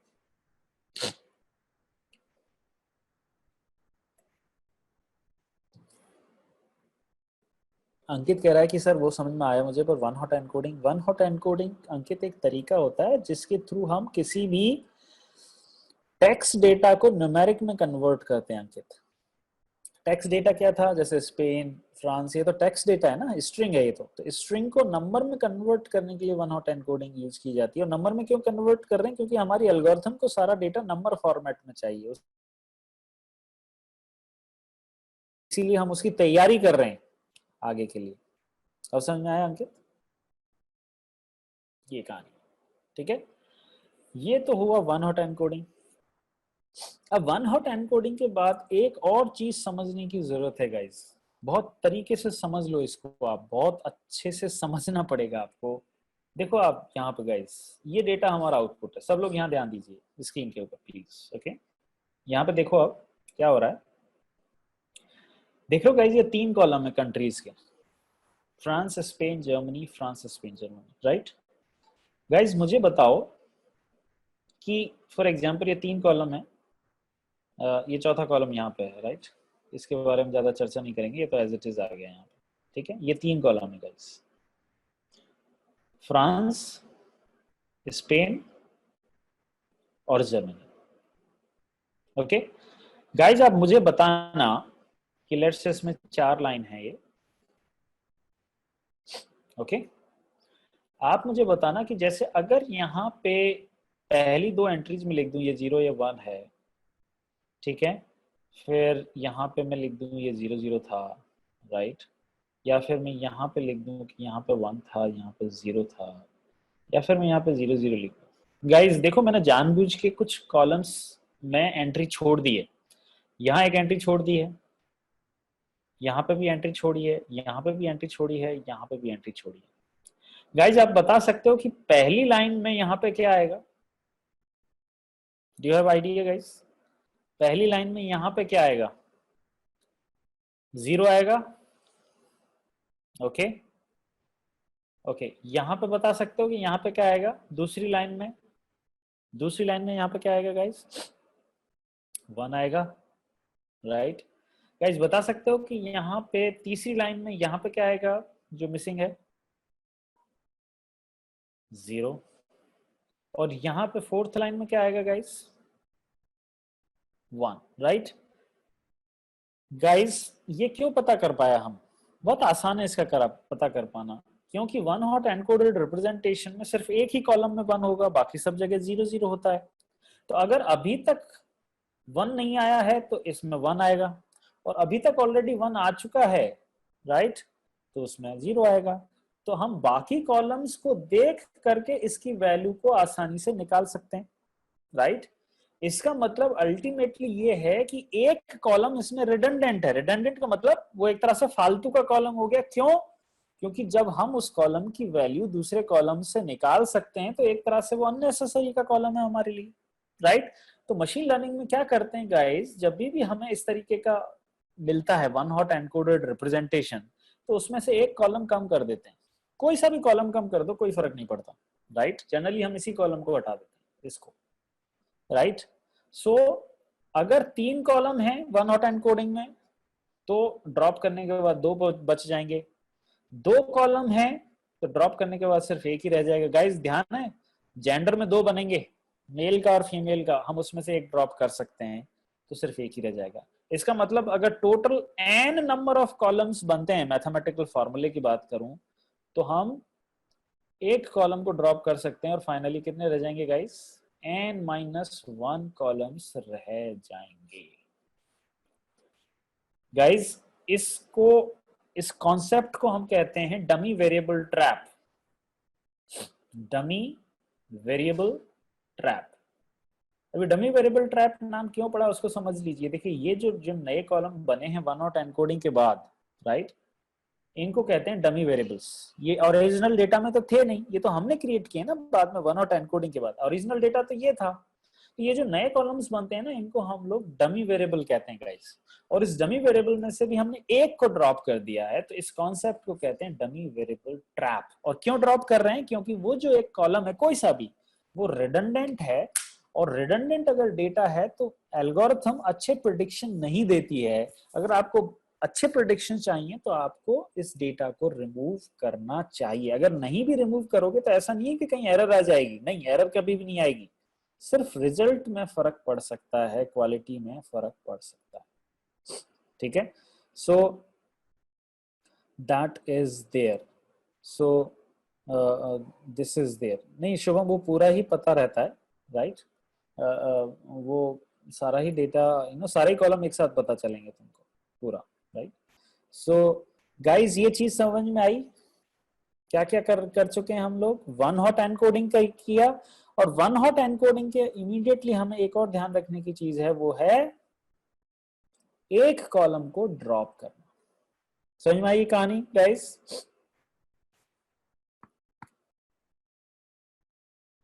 सब लोग बताइए।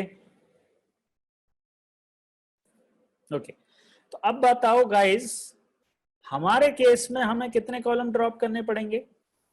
एक कॉलम तो ड्रॉप करना पड़ेगा हमें ज्योग्राफी के हिसाब से, और एक कॉलम हमें ड्रॉप करना पड़ेगा जेंडर के हिसाब से। समझ में आई चीज? तो अगर मेरा ये आउटपुट है गाइस, तो पहले 3 कॉलम में से मैं किसी भी एक कॉलम को ड्रॉप कर दूंगा। समझ में आया? तो पहला अच्छा आसान तो ये है, किसी को ड्रॉप कर देंगे, और फिर नेक्स्ट 2 कॉलम जेंडर के हैं तो उनमें से किसी एक को ड्रॉप कर देंगे। ये ड्रॉपिंग करनी है। तो कैसे हो रही है ड्रॉपिंग, अब जरा देखो। पहला कॉलम तो मैंने ऐसे ड्रॉप कर दिया गाइस, ये चलेगा कि नहीं चलेगा? आपने देखा मैंने सभी रोज सेलेक्ट कर लिए, लेकिन इस बार इंडेक्स कहां से स्टार्ट किया कॉलम के लिए? कॉलम के लिए मैंने इस बार इंडेक्स स्टार्ट 0 से ना करके 1 से स्टार्ट किया। 1 से क्यों कर रहा हूं? जिससे कि मेरा ये वाला कॉलम ऑटोमेटिकली ड्रॉप हो जाए। कौन सा वाला कॉलम? ये वाला। तो सिर्फ डमी में से सिर्फ 3 की जगह कौन बचेंगे? 2 ही बचेंगे, ये और ये। एक काम तो ये हो गया guys, right? So it will drop the first dummy column for geography. So ये काम हो गया, राइट? अब ये काम करने के बाद अब तुम देखो, मैं फर्स्ट रो को प्रिंट कराता हूं। अब देख लो, फर्स्ट रो प्रिंट हो गई है मेरी, राइट? सो अब देखो कि ये 2 कॉलम तो हो गए ज्योग्राफी के, अब 3 नहीं रहे, सिर्फ 2 ही बचे हैं। तो 0 और 1 नाउ दे रिप्रेजेंट ज्योग्राफी, और 2 और 3 दे रिप्रेजेंट जेंडर, और 619 ये तो वही क्रेडिट स्कोर और ये सब कहानी आ गई। अब मुझे कौन सा कॉलम ड्रॉप करना है गाइस? इन 2 में से कोई एक, या तो ये ड्रॉप कर दूं या ये ड्रॉप कर दूं, राइट? तो ये ड्रॉप करने के लिए देखो मैंने अब थोड़ा सा तरीका क्या लगाया कि 0 और 1 को तो छेड़ना मत भाई। कौन सा कॉलम? ये वाला कॉलम और ये वाला कॉलम। क्यों? क्योंकि ये तो ज्योग्राफी के हैं। फिर देखो गाइस, मैं 2 या 3 में से कोई भी ड्रॉप करूंगा, या तो मैं इसको ड्रॉप करूंगा या इसको। तो मैंने कौन सा ड्रॉप कर दिया? 2 वाला। और अब आगे से फिर मैंने कौन से ले लिए? 3 4 5 6 7 8 9 10 11। So we are dropping just the column for a gender. और वो कौन सा कॉलम? ये वाला कॉलम ड्रॉप कर दिया है। तो इस तरीके से मुझे 2 बार ड्रॉप करना पड़ा। 2 बार ड्रॉप क्यों करना पड़ा? क्योंकि 2 वन हॉट एनकोडिंग हुई है, एक ज्योग्राफी के लिए तो उसके हिसाब से मुझे ड्रॉप करना पड़ा, और एक गाइस ये हमारी चीज यहाँ पे हुई है। सो इस तरीके से गाइस हमने यहाँ पे ओके, इसको एक बार वापस से प्रिंट करके देखता हूँ, ये मैंने कॉलम चलाया नहीं चलाया। यस गाइस, अभी हमारा ड्रॉप हो चुका है। Can you see guys? तो अगर मैं फीचर्स डॉट शेप की बात करूंगा तो फाइनली कितने बचते हैं हमारे पास? टोटल कॉलम कितने बचे? टोटल कॉलम बचे हैं 11। इस तरीके से ये हमारा सो यस शुभम, हम किसी भी वन हॉट एनकोडिंग के कॉलम को ड्रॉप कर सकते हैं। विशाल 12 नहीं बचेंगे, 11 ही बचेंगे बस। या लक्ष्य, हम चाहें तो दोनों कॉलम को एक साथ भी ड्रॉप कर सकते हैं, पर मैंने समझाने के लिहाज से अलग अलग करके बताया, जिससे कि कंफ्यूजन ना हो। अलग अलग कॉलम के लिए अलग अलग ड्रॉप करना पड़ेगा। विशाल कॉलम का 11 ही होंगे, राइट? वो मैं बता दूं कैसे होंगे आपको। ध्यान है गाइस, हमारे टोटल डेटा में से, सुनो आपको ध्यान है गाइस, हमारे टोटल डेटा में 14 कॉलम थे। देखो जरा, सुनो कहानी। ओरिजिनल जो डेटा था मेरे पास उसमें 14 कॉलम थे, याद आ रहा है? 14 कॉलम में से लास्ट कॉलम वो तो लेबल हो गया था, तो फीचर में कितने बचे कॉलम? 13 ही। 13 कॉलम में से भी पहले वाले जो 3 कॉलम थे, रिकॉर्ड नंबर जो जिसको आईडी बोल रहे थे, कस्टमर आईडी और सरनेम, ये 3 ड्रॉप कर दिए थे, तो बचे सिर्फ 10 कॉलम। 10 कॉलम में से भी क्या हुआ, वन हॉट एनकोडिंग की वजह से, ज्योग्राफी की वजह से क्या हुआ था, ज्योग्राफी की वजह से हमारे पास 3 कॉलम नए ऐड हुए थे, याद आ रहा है। सो 9 कॉलम प्लस 1 कॉलम ज्योग्राफी का, और क्योंकि ज्योग्राफी को हमने क्या कर दिया था, वन हॉट एनकोड किया था, तो बच गए थे हमारे पास 3 कॉलम। तो कितने बचे गाइस, 9 और 3 12, और 1 कॉलम जेंडर का भी था, तो जेंडर से भी कितने कॉलम बचे, 2 बचे थे ना, एक मेल का और एक फीमेल का, उसमें से भी एक ड्रॉप कर दिया, राइट। तो ये देखो 12, 12 में से क्या रह गया, 11 तो रह गए बाकी के बचे, और 1 कॉलम जेंडर का, इसको भी हमने वन हॉट एनकोड किया था। एक मिनट, यहाँ पे ये 12 थे तो हमारे पास 9, टोटल 10 कॉलम आए थे हमारे पास। 10 कॉलम में से भी अगर याद हो गाइस, ओके एक काम करते हैं, यहाँ पे था, ऐसे कर लेता हूँ मैं, एक हो गया 8 कॉलम, एक हो गया जेंडर और एक हो गया ज्योग्राफी, ऐसा करता हूँ समझाने के लिहाज, ठीक है। तो 8 प्लस गाइस जेंडर के 2 कॉलम बने, ठीक है, और ज्योग्राफी के 3 कॉलम बचे, तो ज्योग्राफी का 1 कॉलम, 2 कॉलम और 3 कॉलम, ये ठीक रहेगा, ठीक है। सो 8 कॉलम तो न्यूमेरिक थे ही, जेंडर से 2 कॉलम बने, ज्योग्राफी से 2 कॉलम बने। अब ड्रॉप की वजह से 1 कॉलम हमने इसमें से ड्रॉप कर दिया और 1 कॉलम हमने इसमें से ड्रॉप कर दिया, तो 8 कॉलम पहले के ही और 1 कॉलम जेंडर का बच गया और 2 कॉलम ज्योग्राफी का बच गया, इस तरीके से। तो फाइनली हमारे पास कितने बचे, 11। इज दैट क्लियर गाइस, अब तो समझ में आ गया सबको विशाल, 11 ही बचते हैं, ठीक है। तो ये हमारी कहानी हुई है। चलिए आगे चलते हैं। अभी तो गाइस, हाँ दिनेश, अगर 1000 कई बार ऐसा होता है गाइस कि किसी कॉलम में कैटेगोरिकल डेटा है और 100 डिफरेंट यूनिक वैल्यूज हैं, तो इसका मतलब टोटल कितने कॉलम बनेंगे गाइस, 100 कॉलम नए बनेंगे और उसमें से एक ड्रॉप कर देंगे, ठीक है। तो ये कहानी है हमारी गाइस। अब एक और चीज सुनिए, अभी तक तो मैं न्यूरल नेटवर्क पे पहुंचा ही नहीं हूं, अभी तो मैं सिर्फ तो मैं डेटा क्लीनिंग के तरीके बता रहा हूँ कि डेटा को प्रिपेयर कैसे करते हैं, डेटा क्लीनिंग कैसे हो रही है, राइट, इसी के ऊपर चल रहे हैं अभी तो ये कहानी हुई हमारी गाइस। अभी यहाँ समझने के बाद अब हम आगे चलेंगे गाइस, ये सब कहानी हो चुकी है हमारी, we are done with that guys, okay, we are done with this, we are done with this, ये ड्रॉपिंग हम सब कर चुके हैं। सो फाइनली हम लोग गाइस यहाँ पे हैं, हमारा डेटा है इस शेप में, this is our data, 10,000 rows and 11 columns. अब उसके बाद क्या करना है गाइस, ध्यान आ रहा है, ट्रेन टेस्ट स्प्लिट भी करना होता है, क्यों, क्योंकि अब सारा डेटा जो है हमारा न्यूमेरिक फॉर्म में आ चुका है, वन हॉट एनकोडिंग हो चुकी है, कॉलम ड्रॉप हो चुके हैं, कैटेगोरियल डेटा की हैंडलिंग हो चुकी है, फीचर्स डिसाइड हो चुके हैं, लेबल डिसाइड हो चुका है, तो अब ट्रेन टेस्ट स्प्लिट कर देंगे। ट्रेन टेस्ट स्प्लिट में भी गाइस मैं यहाँ पे फिलहाल क्या कर रहा हूँ, कितना परसेंटेज टेस्टिंग के लिए लूंगा और कितना ट्रेनिंग के लिए, देखिए जरा, 20% डेटा मैं टेस्टिंग के लिए ले रहा हूँ, टेस्ट साइज 0.2 लिखा है मैंने। सो गाइस 80% डेटा ट्रेनिंग के लिए, तो ट्रेन टेस्ट स्प्लिट भी हो गया अपना। अब ट्रेन टेस्ट स्प्लिट करने के बाद एक और कहानी जो हमारी बचती है लास्ट में, उसको भी समझ लीजिए गाइस। ये देखो, मैंने किसी भी एक फीचर को प्रिंट कराया है, फीचर डेटा सेट में, ये आप यहाँ पे आप इस चीज को देखो जरा, ओके गाइस, इसकी बजाय मुझे एक काम करना चाहिए, मुझे आपको यहाँ पे डेटा सेट में एक चीज दिखानी चाहिए गाइस। हाँ यहाँ पे ध्यान दीजिए गाइस सभी लोग, है ना गाइस, आप देख रहे हैं कि भाई ठीक है, अब रोल नंबर हम नहीं ले रहे, कस्टमर आईडी भी नहीं ले रहे, सरनेम भी नहीं ले रहे, क्रेडिट स्कोर लिया है, ज्योग्राफी और जेंडर को भी मैंने चेंज कर दिया वन हॉट एनकोडिंग में। तो आप देख रहे हैं क्रेडिट स्कोर 3 डिजिट में आ रहा है, एज 2 डिजिट में है, टेन्योर सिंगल डिजिट में है, बैलेंस कई बार 0 है, कई बार लाखों में भी है, राइट, और सैलरी कई बार 5 डिजिट में भी है, कई बार 6 डिजिट में भी है। तो गाइज यहाँ पे एक चीज ध्यान देने की है कि जब हमारे कॉलम्स की जो वैल्यूज हैं उनका रेंज अलग हो, कोई कॉलम वैल्यू तो बहुत हाई रेंज में चल रही है, कोई कॉलम वैल्यू बहुत लो रेंज में चल रही है, तो उनको सेम रेंज में लाने के लिए जो प्रोसेसिंग हम करते हैं उसको क्या कहते हैं गाइस, कौन बताएगा?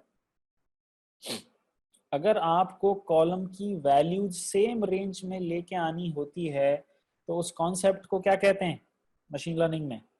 नॉर्मलाइजेशन या फीचर स्केलिंग कहते हैं उसको। Guys you know we call it as a normalization और फीचर स्केलिंग। ठीक है, तो नॉर्मलाइजेशन और फीचर स्केलिंग ही मैं अब करने वाला हूं। तो देखेंगे आप यहाँ पे मैंने स्टैंडर्ड स्केलर नाम का मेथड लगाया है guys, can you see? Standard scaler, right? Standard scaler का मैंने ऑब्जेक्ट बनाया, तो ट्रेन डेटा पे भी लगा दिया और टेस्ट डेटा पे भी लगा दिया। ठीक है, तो ये मेरा स्केलिंग परफॉर्म हो गई। So guys see my scaling is done. So can you see guys, पहले यहाँ पे आपको दिख रहा ना इस तरीके की वैल्यूज हैं। अब मैं वापस से अगर वैल्यूज प्रिंट करा के देखूंगा तो आपको, अब आप देखो कुछ वैल्यूज नेगेटिव हो गई हैं, कुछ वैल्यूज पॉजिटिव हो गई हैं, राइट? कुछ वैल्यूज नेगेटिव कुछ वैल्यूज पॉजिटिव इसलिए होती हैं कि जो स्टैंडर्ड स्केलिंग का जो फॉर्मूला है उसको समझ लीजिए कि स्टैंडर्ड स्केलिंग कैसे काम करती है, उसको मैं समझा देता हूँ। फिर जो नेक्स्ट हमारा डिस्कशन है गाइज वो न्यूरल नेटवर्क का स्टार्ट हो जाएगा, क्योंकि डेटा प्रिपरेशन रेडी हो जाएगा हमारा। देखो गाइज, मान लीजिए 2 सब्जेक्ट हैं, एक सब्जेक्ट है केमिस्ट्री और एक है फिजिक्स। ये हो गया फिजिक्स, ठीक है। इसके मैक्सिमम मार्क्स 10 थे, मान लीजिए स्कोर शीट आई हुई है, और इसके मैक्सिमम मार्क्स 100 है फॉर एग्जांपल। तो किसके मार्क्स आए 2, किसी के 5, किसी के 6, किसी के 9, किसी के 3, किसी के 7, ऐसे मार्क्स आ रहे हैं इसमें। तो इसमें किसी के आ रहे हैं 55, ठीक है, किसी के 60, किसी के 75, किसी के 80, किसी के 49, किसी के 87, ऐसे मतलब you know marks are like that. तो ये अलग अलग मार्क्स आए हैं। तो आप देख रहे होंगे ये लोअर रेंज में है, ये अपर रेंज में है। इन दोनों की रेंज सेम करने के लिए हम क्या करते हैं, स्टैंडर्ड स्केलिंग करते हैं। स्केलिंग कैसे होती है जरा देखो, जरा एक फॉर्मूला लगाते हैं उसमें गाइस, स्टैंडर्ड स्केलिंग या नॉर्मलाइजेशन। उसमें ये होती है the standard scaling formula is guys x minus average divided by standard deviation, ऐसे करते हैं इसको। ठीक है, x कौन सी, कोई भी करंट वैल्यू, तो करंट वैल्यू के इस टोटल डेटा का क्या एवरेज है उससे घटा देते हैं, right, divided by standard deviation. ठीक है, तो इससे क्या होता है कि जो वैल्यू एवरेज से बड़ी है वो तो पॉजिटिव में आ जाएगी। जैसे आप देख रहे होंगे इसका एवरेज क्या है, चलो मान लेते हैं कि यार इसका एवरेज 2, 5, 7, 7, 6, 13, 13 और 9, 22, 22 और 3, 25 और 7, 34, राइट। सो ये हो गया, और 1, 2, 3, 4, 5, 6, राइट। सो एवरेज कितना निकल के आएगा, 6, 35 और 56, कुछ इस तरीके का लगभग एवरेज। तो आप देखेंगे कि इस वैल्यू के लिए फिर नेगेटिव आएगा वो आउटपुट। क्यों? क्योंकि ये तो 2 ही है और माइनस करना है 5 पॉइंट में से, तो ये नेगेटिव हो जाएगा, ये भी नेगेटिव वैल्यू होगी, ये पॉजिटिव वैल्यू हो जाएगा, ये पॉजिटिव होगा, ये नेगेटिव होगी, ये पॉजिटिव होगी। इसलिए पॉजिटिव नेगेटिव का चक्कर वहां पे चल रहा है। इसको कहते हैं नॉर्मलाइजेशन या फीचर स्केलिंग। ठीक है, और फीचर स्केलिंग के लिए भी जो तरीका फिलहाल हमने लगाया है वो है स्टैंडर्ड स्केलिंग। एक और तरीका होता है डीप लर्निंग में, बताऊंगा बाद में कभी, उसको कहते हैं min max scaling. Min max scaling अभी फिलहाल हम नहीं लगा रहे हैं, हम लोग फिलहाल स्टैंडर्ड स्केलिंग ही लगा रहे हैं। तो इस तरीके से अब हमारा डेटा कंप्लीटली रेडी है गाइस। अब हमारा फीचर्स, लेबल सब कुछ रेडी है, और अब हम आगे चल के एक क्या बना सकते हैं, हम आगे चल के जो है आगे चल के हम अपना खुद का एक न्यूरल नेटवर्क बना सकते हैं। गाइस एक और सवाल दिनेश का आया कि सर इसमें ट्रांसफॉर्म लगाया है और इसमें फिट ट्रांसफॉर्म लगाया है, वो क्यों? सो गाइस ट्रेनिंग डेटा में फिट ट्रांसफॉर्म इसलिए लगाया है क्योंकि इस टाइम पर ही वो पता करता है कि एवरेज वैल्यू क्या है और स्टैंडर्ड डिविएशन क्या है। वहां से जो 2 वैल्यूज मिल जाती हैं उनको फिर वो डायरेक्टली टेस्ट डेटा पे अप्लाई कर देता है। तो वापस यहाँ टेस्ट डेटा के लिए वो अलग से स्टैंडर्ड डिविएशन और एवरेज नहीं निकाल रहा है। दिनेश यहाँ से जो एवरेज और स्टैंडर्ड डिविएशन मिले उन्हीं को यूज कर रहा है, तो इसीलिए सीधा ट्रांसफॉर्म कर दिया है। फिट में पहले वो एवरेज पता करता है, स्टैंडर्ड डिविएशन पता करता है, फिर वो पता करता है फॉर्मूला लगाना। यहाँ पे उसको पहले से पता की जरूरत नहीं है क्योंकि यहीं से उसको मिल जाएगा, और इसीलिए सीधा उसने फॉर्मूला लगा दिया है। यहाँ पे वो दोबारा से स्टैंडर्ड डिविएशन और एवरेज पता नहीं कर रहा है। दिनेश समझ में आया?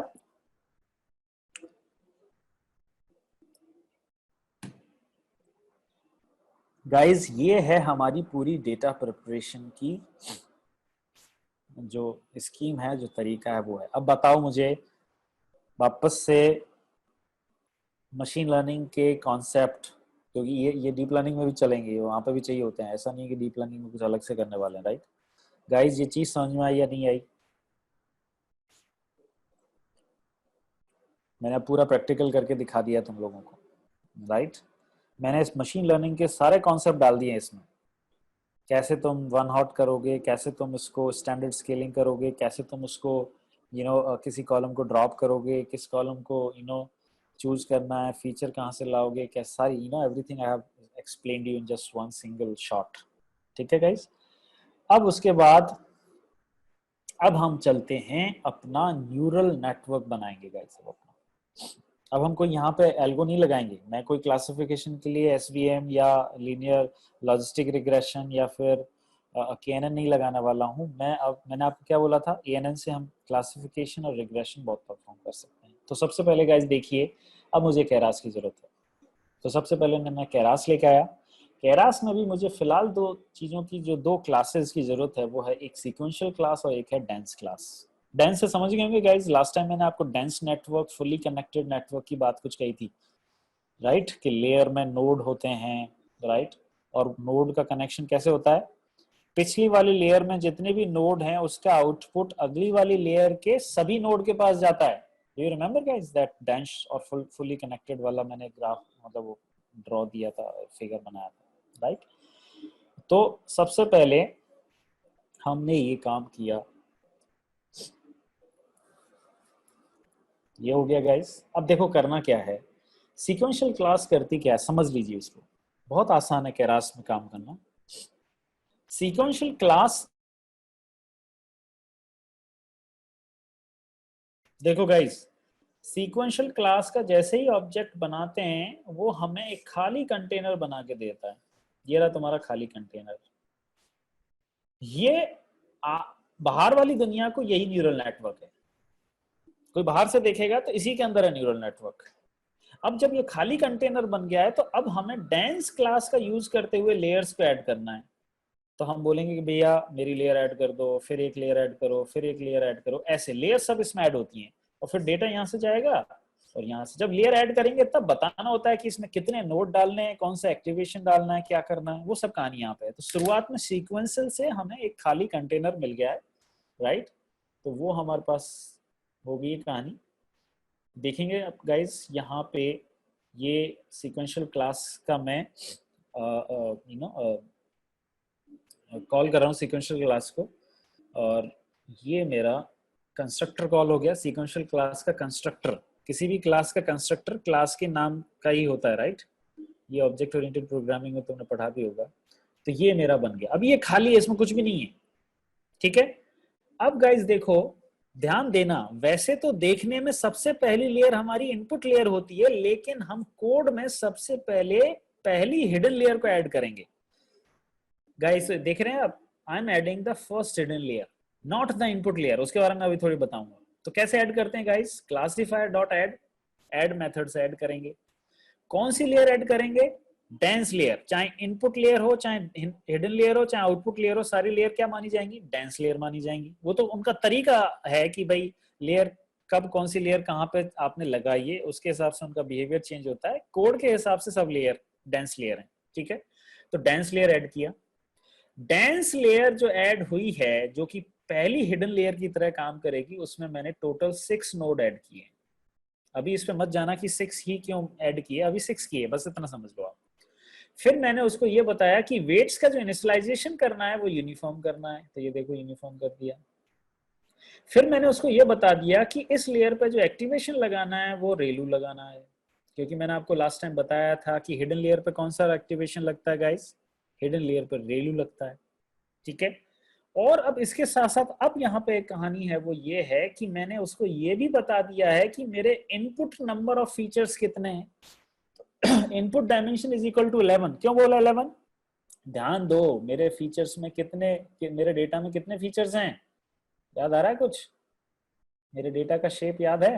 मेरे डेटा का शेप है 10,000। इसका मतलब टोटल कॉलम कितने हैं? 11। 11 कॉलम है, इसका मतलब 11 फीचर हैं, क्योंकि एक कॉलम एक फीचर को रिप्रेजेंट करता है। तो इसीलिए मुझे हिडन लेयर को ये बताना पड़ रहा है कि भैया मेरे डेटा के अंदर टोटल 11 फीचर्स हैं। इसका फायदा क्या होगा? इसका फायदा ये होगा कि जब ये पहली बार हिडन लेयर बन रही है, वो साथ की साथ एक इनपुट लेयर भी क्रिएट कर देगी आपके लिए। तो गाइज हम इनपुट लेयर अलग से क्रिएट नहीं करते, जब हिडन लेयर पहली बार ऐड करते हैं उसी टाइम पे उसको बता देते हैं कि हमारा इनपुट डेटा कितनी डायमेंशन का है, तो वो साथ के साथ आपकी एक इनपुट लेयर भी क्रिएट करके दे देती है। तो इसका मतलब ये कोड जो एक लाइन में लिखा हुआ है, एक हिडन लेयर ऐड करेगा और साथ में एक इनपुट लेयर। तो अब क्या है इसमें गाइस? इसका मतलब जब हम ये ऐड कर रहे हैं, ऐड डेंस 6 और इनपुट डायमेंशन 11, राइट, ये कोड क्या मतलब कर रहा है? ये कोड दो काम कर रहा है। इसका मतलब इस हिडन लेयर में 6 नोड हैं, तो अब क्या होगा गाइस, ये और इनपुट डायमेंशन 11 है, तो इसको अगर मैं हिडन लेयर मान लूं तो ये तो 6 तो नोड यहां हो गए, 6 नोड इसकी वजह से। और ये क्योंकि इनपुट लेयर भी साथ में ऐड होगी, तो उसमें कितने नोड हो जाएंगे गाइस? 11। क्योंकि मैंने आपको लास्ट टाइम बताया था कि इनपुट लेयर में उतने ही नोड होते हैं जितने की नंबर ऑफ फीचर्स होते हैं, राइट। तो इनपुट लेयर में उतने ही नोड होंगे जितने नंबर ऑफ फीचर्स हैं, और नंबर ऑफ फीचर्स हमारे केस में कितने? 11। तो 11 तो नोड इधर बन गए और 6 नोड उधर बन गए। तो इस तरीके से हमने सीक्वेंशियल क्लास जो अभी तक खाली थी उसमें पहली हिडन लेयर और एक इनपुट लेयर को डाल दिया। गाइस मुझे बताइए क्या ये क्लियर है सबको? हम अलग से इनपुट लेयर नहीं बना रहे हैं, हम कोड में सबसे पहले हिडन लेयर ऐड करते हैं और जो पहली हिडन लेयर ऐड होती है उसी को बता देते हैं कि भाई इनपुट लेयर में कितने नोड होंगे, ठीक है। ये मेरा काम यहाँ पे हो गया। अब गाइस मैं सेकेंड हिडन लेयर बता रहा हूँ। सेकेंड हिडन लेयर में भी मैंने 6 नोड लिए हैं, वही इवेंट्स को इनिशियलाइज कर दिया, एक्टिवेशन अभी भी रेलू लगाया। कैन यू सी गाइस, अभी भी मैंने एक्टिवेशन रेलू ही लगाया है। गाइस अब मैं यहाँ पे इनपुट नहीं बता रहा हूँ, अब मुझे इनपुट बनाने की जरूरत ही नहीं है ना।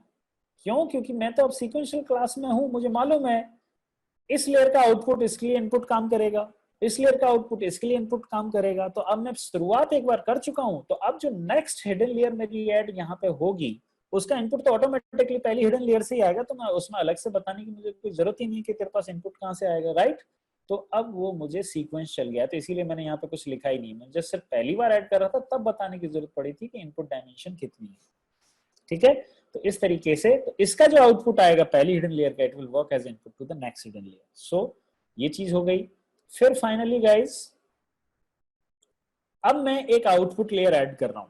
अब आप मुझे बताओ पिछले एग्जाम पिछले सेशन का अगर तुम्हें अच्छे से याद है, क्योंकि ये क्लासिफिकेशन प्रॉब्लम है और क्योंकि एक बाइनरी क्लासिफिकेशन है, तो आउटपुट लेयर में कितने नोड ऐड होने चाहिए गाइस? बाइनरी क्लासिफिकेशन के लिए आउटपुट लेयर में कितने नोड लेते हैं? सिर्फ एक नोड चाहिए होता है, राइट। तो इसीलिए देखो गाइस एक ही नोड लगाया है, ठीक है, एक नोड लगाया है, वेट्स को इनिशियलाइज कर दिया यूनिफॉर्म से। और एक्टिवेशन कौन सा? आउटपुट लेयर में एक्टिवेशन कौन सा गाइस? बाइनरी क्लासिफिकेशन के लिए कौन सा एक्टिवेशन लगता है? सिग्मॉइड लगता है, राइट। बाइनरी क्लासिफिकेशन, तो इसीलिए मैंने देखो इस बार एक्टिवेशन रेलू नहीं लगाया गाइस, इस बार मैंने कौन सा लगा दिया है? सिग्मॉइड लगा दिया, ठीक है। अब ये तो मेरा न्यूरल नेटवर्क बन गया। अब मुझे कंपाइल करना पड़ेगा, कंपाइल करने के टाइम पे मुझे ये बताना पड़ता है कि बैक प्रोपोगेशन के लिए कौन सी एल्गोरिथम लगानी है, एडम। ये इसको थोड़ा और बाद में बता दूंगा, अभी आप समझ लीजिए कि बैक प्रोपोगेशन की एक एल्गो होती है एडम, और भी होती है बट फिलहाल हम एडम लगाएंगे। फिर लॉस फंक्शन जो लगाना है वो बाइनरी क्रॉस एंट्रोपी, इसके बारे में थोड़ा सा और बाद में बता दूंगा, अभी जस्ट बहुत ज्यादा कॉम्प्लेक्स हो जाएगी चीजें। तो ऐसे करके हमने अपने मॉडल को कंपाइल कर दिया guys, this is how we compile. Compile का मतलब बन गया, मॉडल बन गया, ठीक है। मॉडल बन तो गया लेकिन डेटा नहीं दिया है अभी इसको, तो डेटा कैसे देंगे आप? फिट मेथड में देंगे guys. Can you see fit method? तो फिट मेथड में जब जाएंगे तो बताना पड़ता है कि अब डेटा कहाँ है। आपको ध्यान है, आप साइकिट लर्न में भी जब फिट लगाते थे तो उसको बोलना पड़ता था कि ट्रेनिंग डेटा ये है, राइट। तो फीचर्स ट्रेन और लेबल्स ट्रेन दे दिए। दो एक्स्ट्रा चीजें और बतानी होती हैं गाइस, एक को कहते हैं बैच साइज और एक को कहते हैं एपक, राइट। एपक और बैच साइज के बारे में जानते हो क्या गाइस? बताओ जरा मुझे, बैच साइज और epoch, what is epoch and what is batch size? Okay, नहीं पता। ओके, मुझे लास्ट टाइम का कुछ इंप्रेशन था, कोई बात नहीं गाइस, ठीक है। तो यहाँ ये हमारा लास्ट है, डोंट वरी, मैं बता रहा हूँ, राइट। सो गाइस यहाँ समझ लीजिए कि एपक और, तो अब गाइस हमारा मॉडल तो बन चुका है, राइट। क्या क्या मॉडल बना है? मॉडल ऐसे बना है कि 11 नोड तो इसमें है, 6 नोड इसमें है, फिर एक और हिडन लेयर थी उसमें भी 6 नोड ही है, और एक और आउटपुट लेयर थी उसमें एक ही नोड है। याद आ रहा है? यहाँ पे तो सिग्मॉइड लगा दिया है, यहाँ पे रेलू है, यहाँ पे भी रेलू है। इनपुट लेयर पे कोई एक्टिवेशन नहीं लगता है, नो एक्टिवेशन फंक्शन, राइट। अब देखिए ये हमारा डेटा है गाइस, डेटा में कितने रिकॉर्ड्स हैं? 10,000, 10,000 रिकॉर्ड्स हैं। ये 10,000 रिकॉर्ड एक साथ में इसको नहीं दिए जाते हैं गाइस, एक साथ में इतनी मेमोरी नहीं है हमारे पास कि हम पूरी की पूरी 10,000 रिकॉर्ड्स को एक साथ मेमोरी में ले लें। तो हम क्या करते हैं गाइस, इसको बैचेस में लेते हैं, बैचेस में, छोटे छोटे हिस्सों में देंगे इसको। So let's say for example मान लीजिए 100 के बैचेस में देते हैं। तो कितने बैच लगेंगे एक बार में पूरा डेटा पास करने में गाइस? अगर मेरे पास टोटल 10,000 रिकॉर्ड है और एक बैच की साइज 100 है, फॉर एग्जांपल मान लेते हैं, तो 100 बैचेस लगेंगे, राइट। सो 1 2 3 ऐसे गाइस, पहला बैच गया, फिर सेकंड बैच, फिर थर्ड बैच, ऐसे ऐसे करके 100 बैच जब हो जाएंगे तब जाके मेरा पूरा डेटा उसको ट्रेनिंग में मिल जाएगा। ये एक पूरी साइकिल एक एपॉक कहलाती है guys, this is called as one epoch. One epoch का मतलब passing the entire data set is called as one epoch. और उस एंटायर डेटा को पास करने के लिए हमें कितने बैच लगे? 100 बैच लगे। तो जब 100 बैच में डेटा निकल गया तब जाके एक एपॉक काउंट होगा। फिर से दोबारा क्या होगा, नेक्स्ट एपॉक में फिर से पहला बैच, फिर दूसरा बैच, तीसरा बैच, फिर से 100 बैच बनेंगे तो वो सेकंड एपॉक बनेगी, राइट। तो इस तरीके से मैंने वहां पे क्या लिखा है कि ट्रेनिंग करने के लिए हमें बार बार डेटा देना पड़ता है, राइट। मैंने आपको बोला था ना कि पहली बार डेटा पास होगा, फिर पता चलेगा कि हमारे प्रेडिक्शन अच्छे आ रहे हैं, नहीं आ रहे, नहीं आ रहे हैं तो बैक प्रोपोगेशन लगेगा, फिर डेटा देंगे, फिर बैक प्रोपोगेशन, फिर डेटा, फिर बैक प्रोपोगेशन, राइट। तो इसी तरीके से हर एपक में यही हो रहा है गाइज। तो हमें टोटल कितनी एपक लगा दी है? 10। और बैच साइज कितना लगा दिया है? 10, राइट। मैंने वहां एग्जाम्पल 100 का दिया था, यहाँ पे बैच साइज सिर्फ 10 लिए गाइज।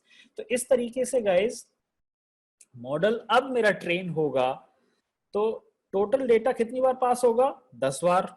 और कितने के बैचेस में होगा? 10-10 के बैचेस में। तो अब देखो यहाँ पे गाइस, अब ट्रेनिंग हो रही है मॉडल की, राइट। कि पहला एपक चल रहा है total, can you see guys, the first epoch is running out of 10, और डेटा 10-10 के बैच में जा रहा है, ठीक है। डेटा 10-10 के बैचेस में जा रहा है, ठीक है। ये टोटल 800 बैच क्यों बन रहे हैं? कोई बता सकता है 800 बैच क्यों बने? 800 बैच इसलिए बने कि टोटल डेटा था 10,000, उसमें से 20% डेटा टेस्टिंग के लिए रख दिया, 80% डेटा रखा ट्रेनिंग के लिए। तो इसका मतलब कितने रिकॉर्ड बचे सिर्फ ट्रेनिंग के लिए? 8,000। 8,000 में से भी बैच साइज कितने का है? 10 का है। तो कितने बैचेस बनेंगे टोटल? 800। तो इसलिए ये 800 लिखा हुआ है। तो अब देखो यहाँ पे बता रहा है कि साहब कितना लॉस चल रहा है, कितनी एक्यूरेसी चल रही है, बहुत सारा काम है। ये मॉडल की ट्रेनिंग है।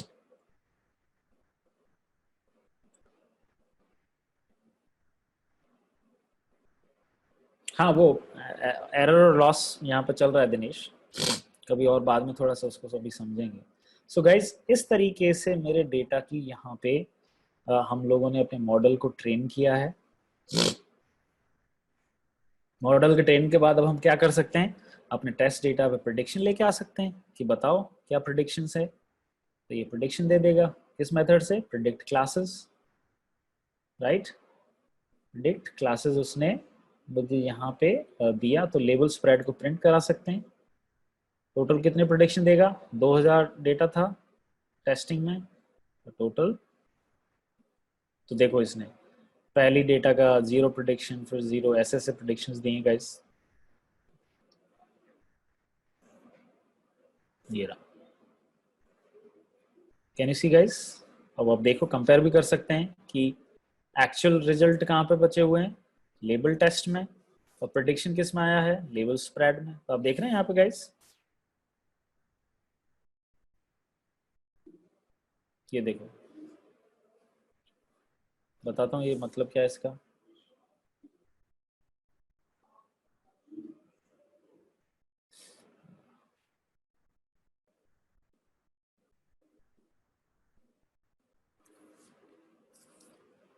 एक मिनट वापस उसी जगह पे आ रहा हूँ गाइस, मेरी मशीन थोड़ी स्लो है। देखो जरा ये रहा कि पहले रिकॉर्ड का एक्चुअल आउटपुट तो या एक्चुअल प्रेडिक्शन तो 0 था, और मैंने कितना प्रेडिक्ट किया, 0। फिर 1 था लेकिन मैंने 0 प्रेडिक्ट किया। एक्चुअल 0 था मैंने भी 0 किया, एक्चुअल 0 था मैंने भी 0 किया, एक्चुअल 1 था मैंने भी 1 किया, एक्चुअल 0 था मैंने भी 0 किया, राइट। ऐसे तो कंफ्यूजन मैट्रिक्स हम प्रिंट कर सकते हैं इसके लिए कि कितने हमारे प्रेडिक्शन सही थे और कितने गलत। तो हम कंफ्यूजन मैट्रिक्स निकाल लेते हैं इसके बारे में, वो तो आपको मालूम ही है, वो तो नॉर्मल मशीन लर्निंग का ही कॉन्सेप्ट है। तो ये देखो गाइस,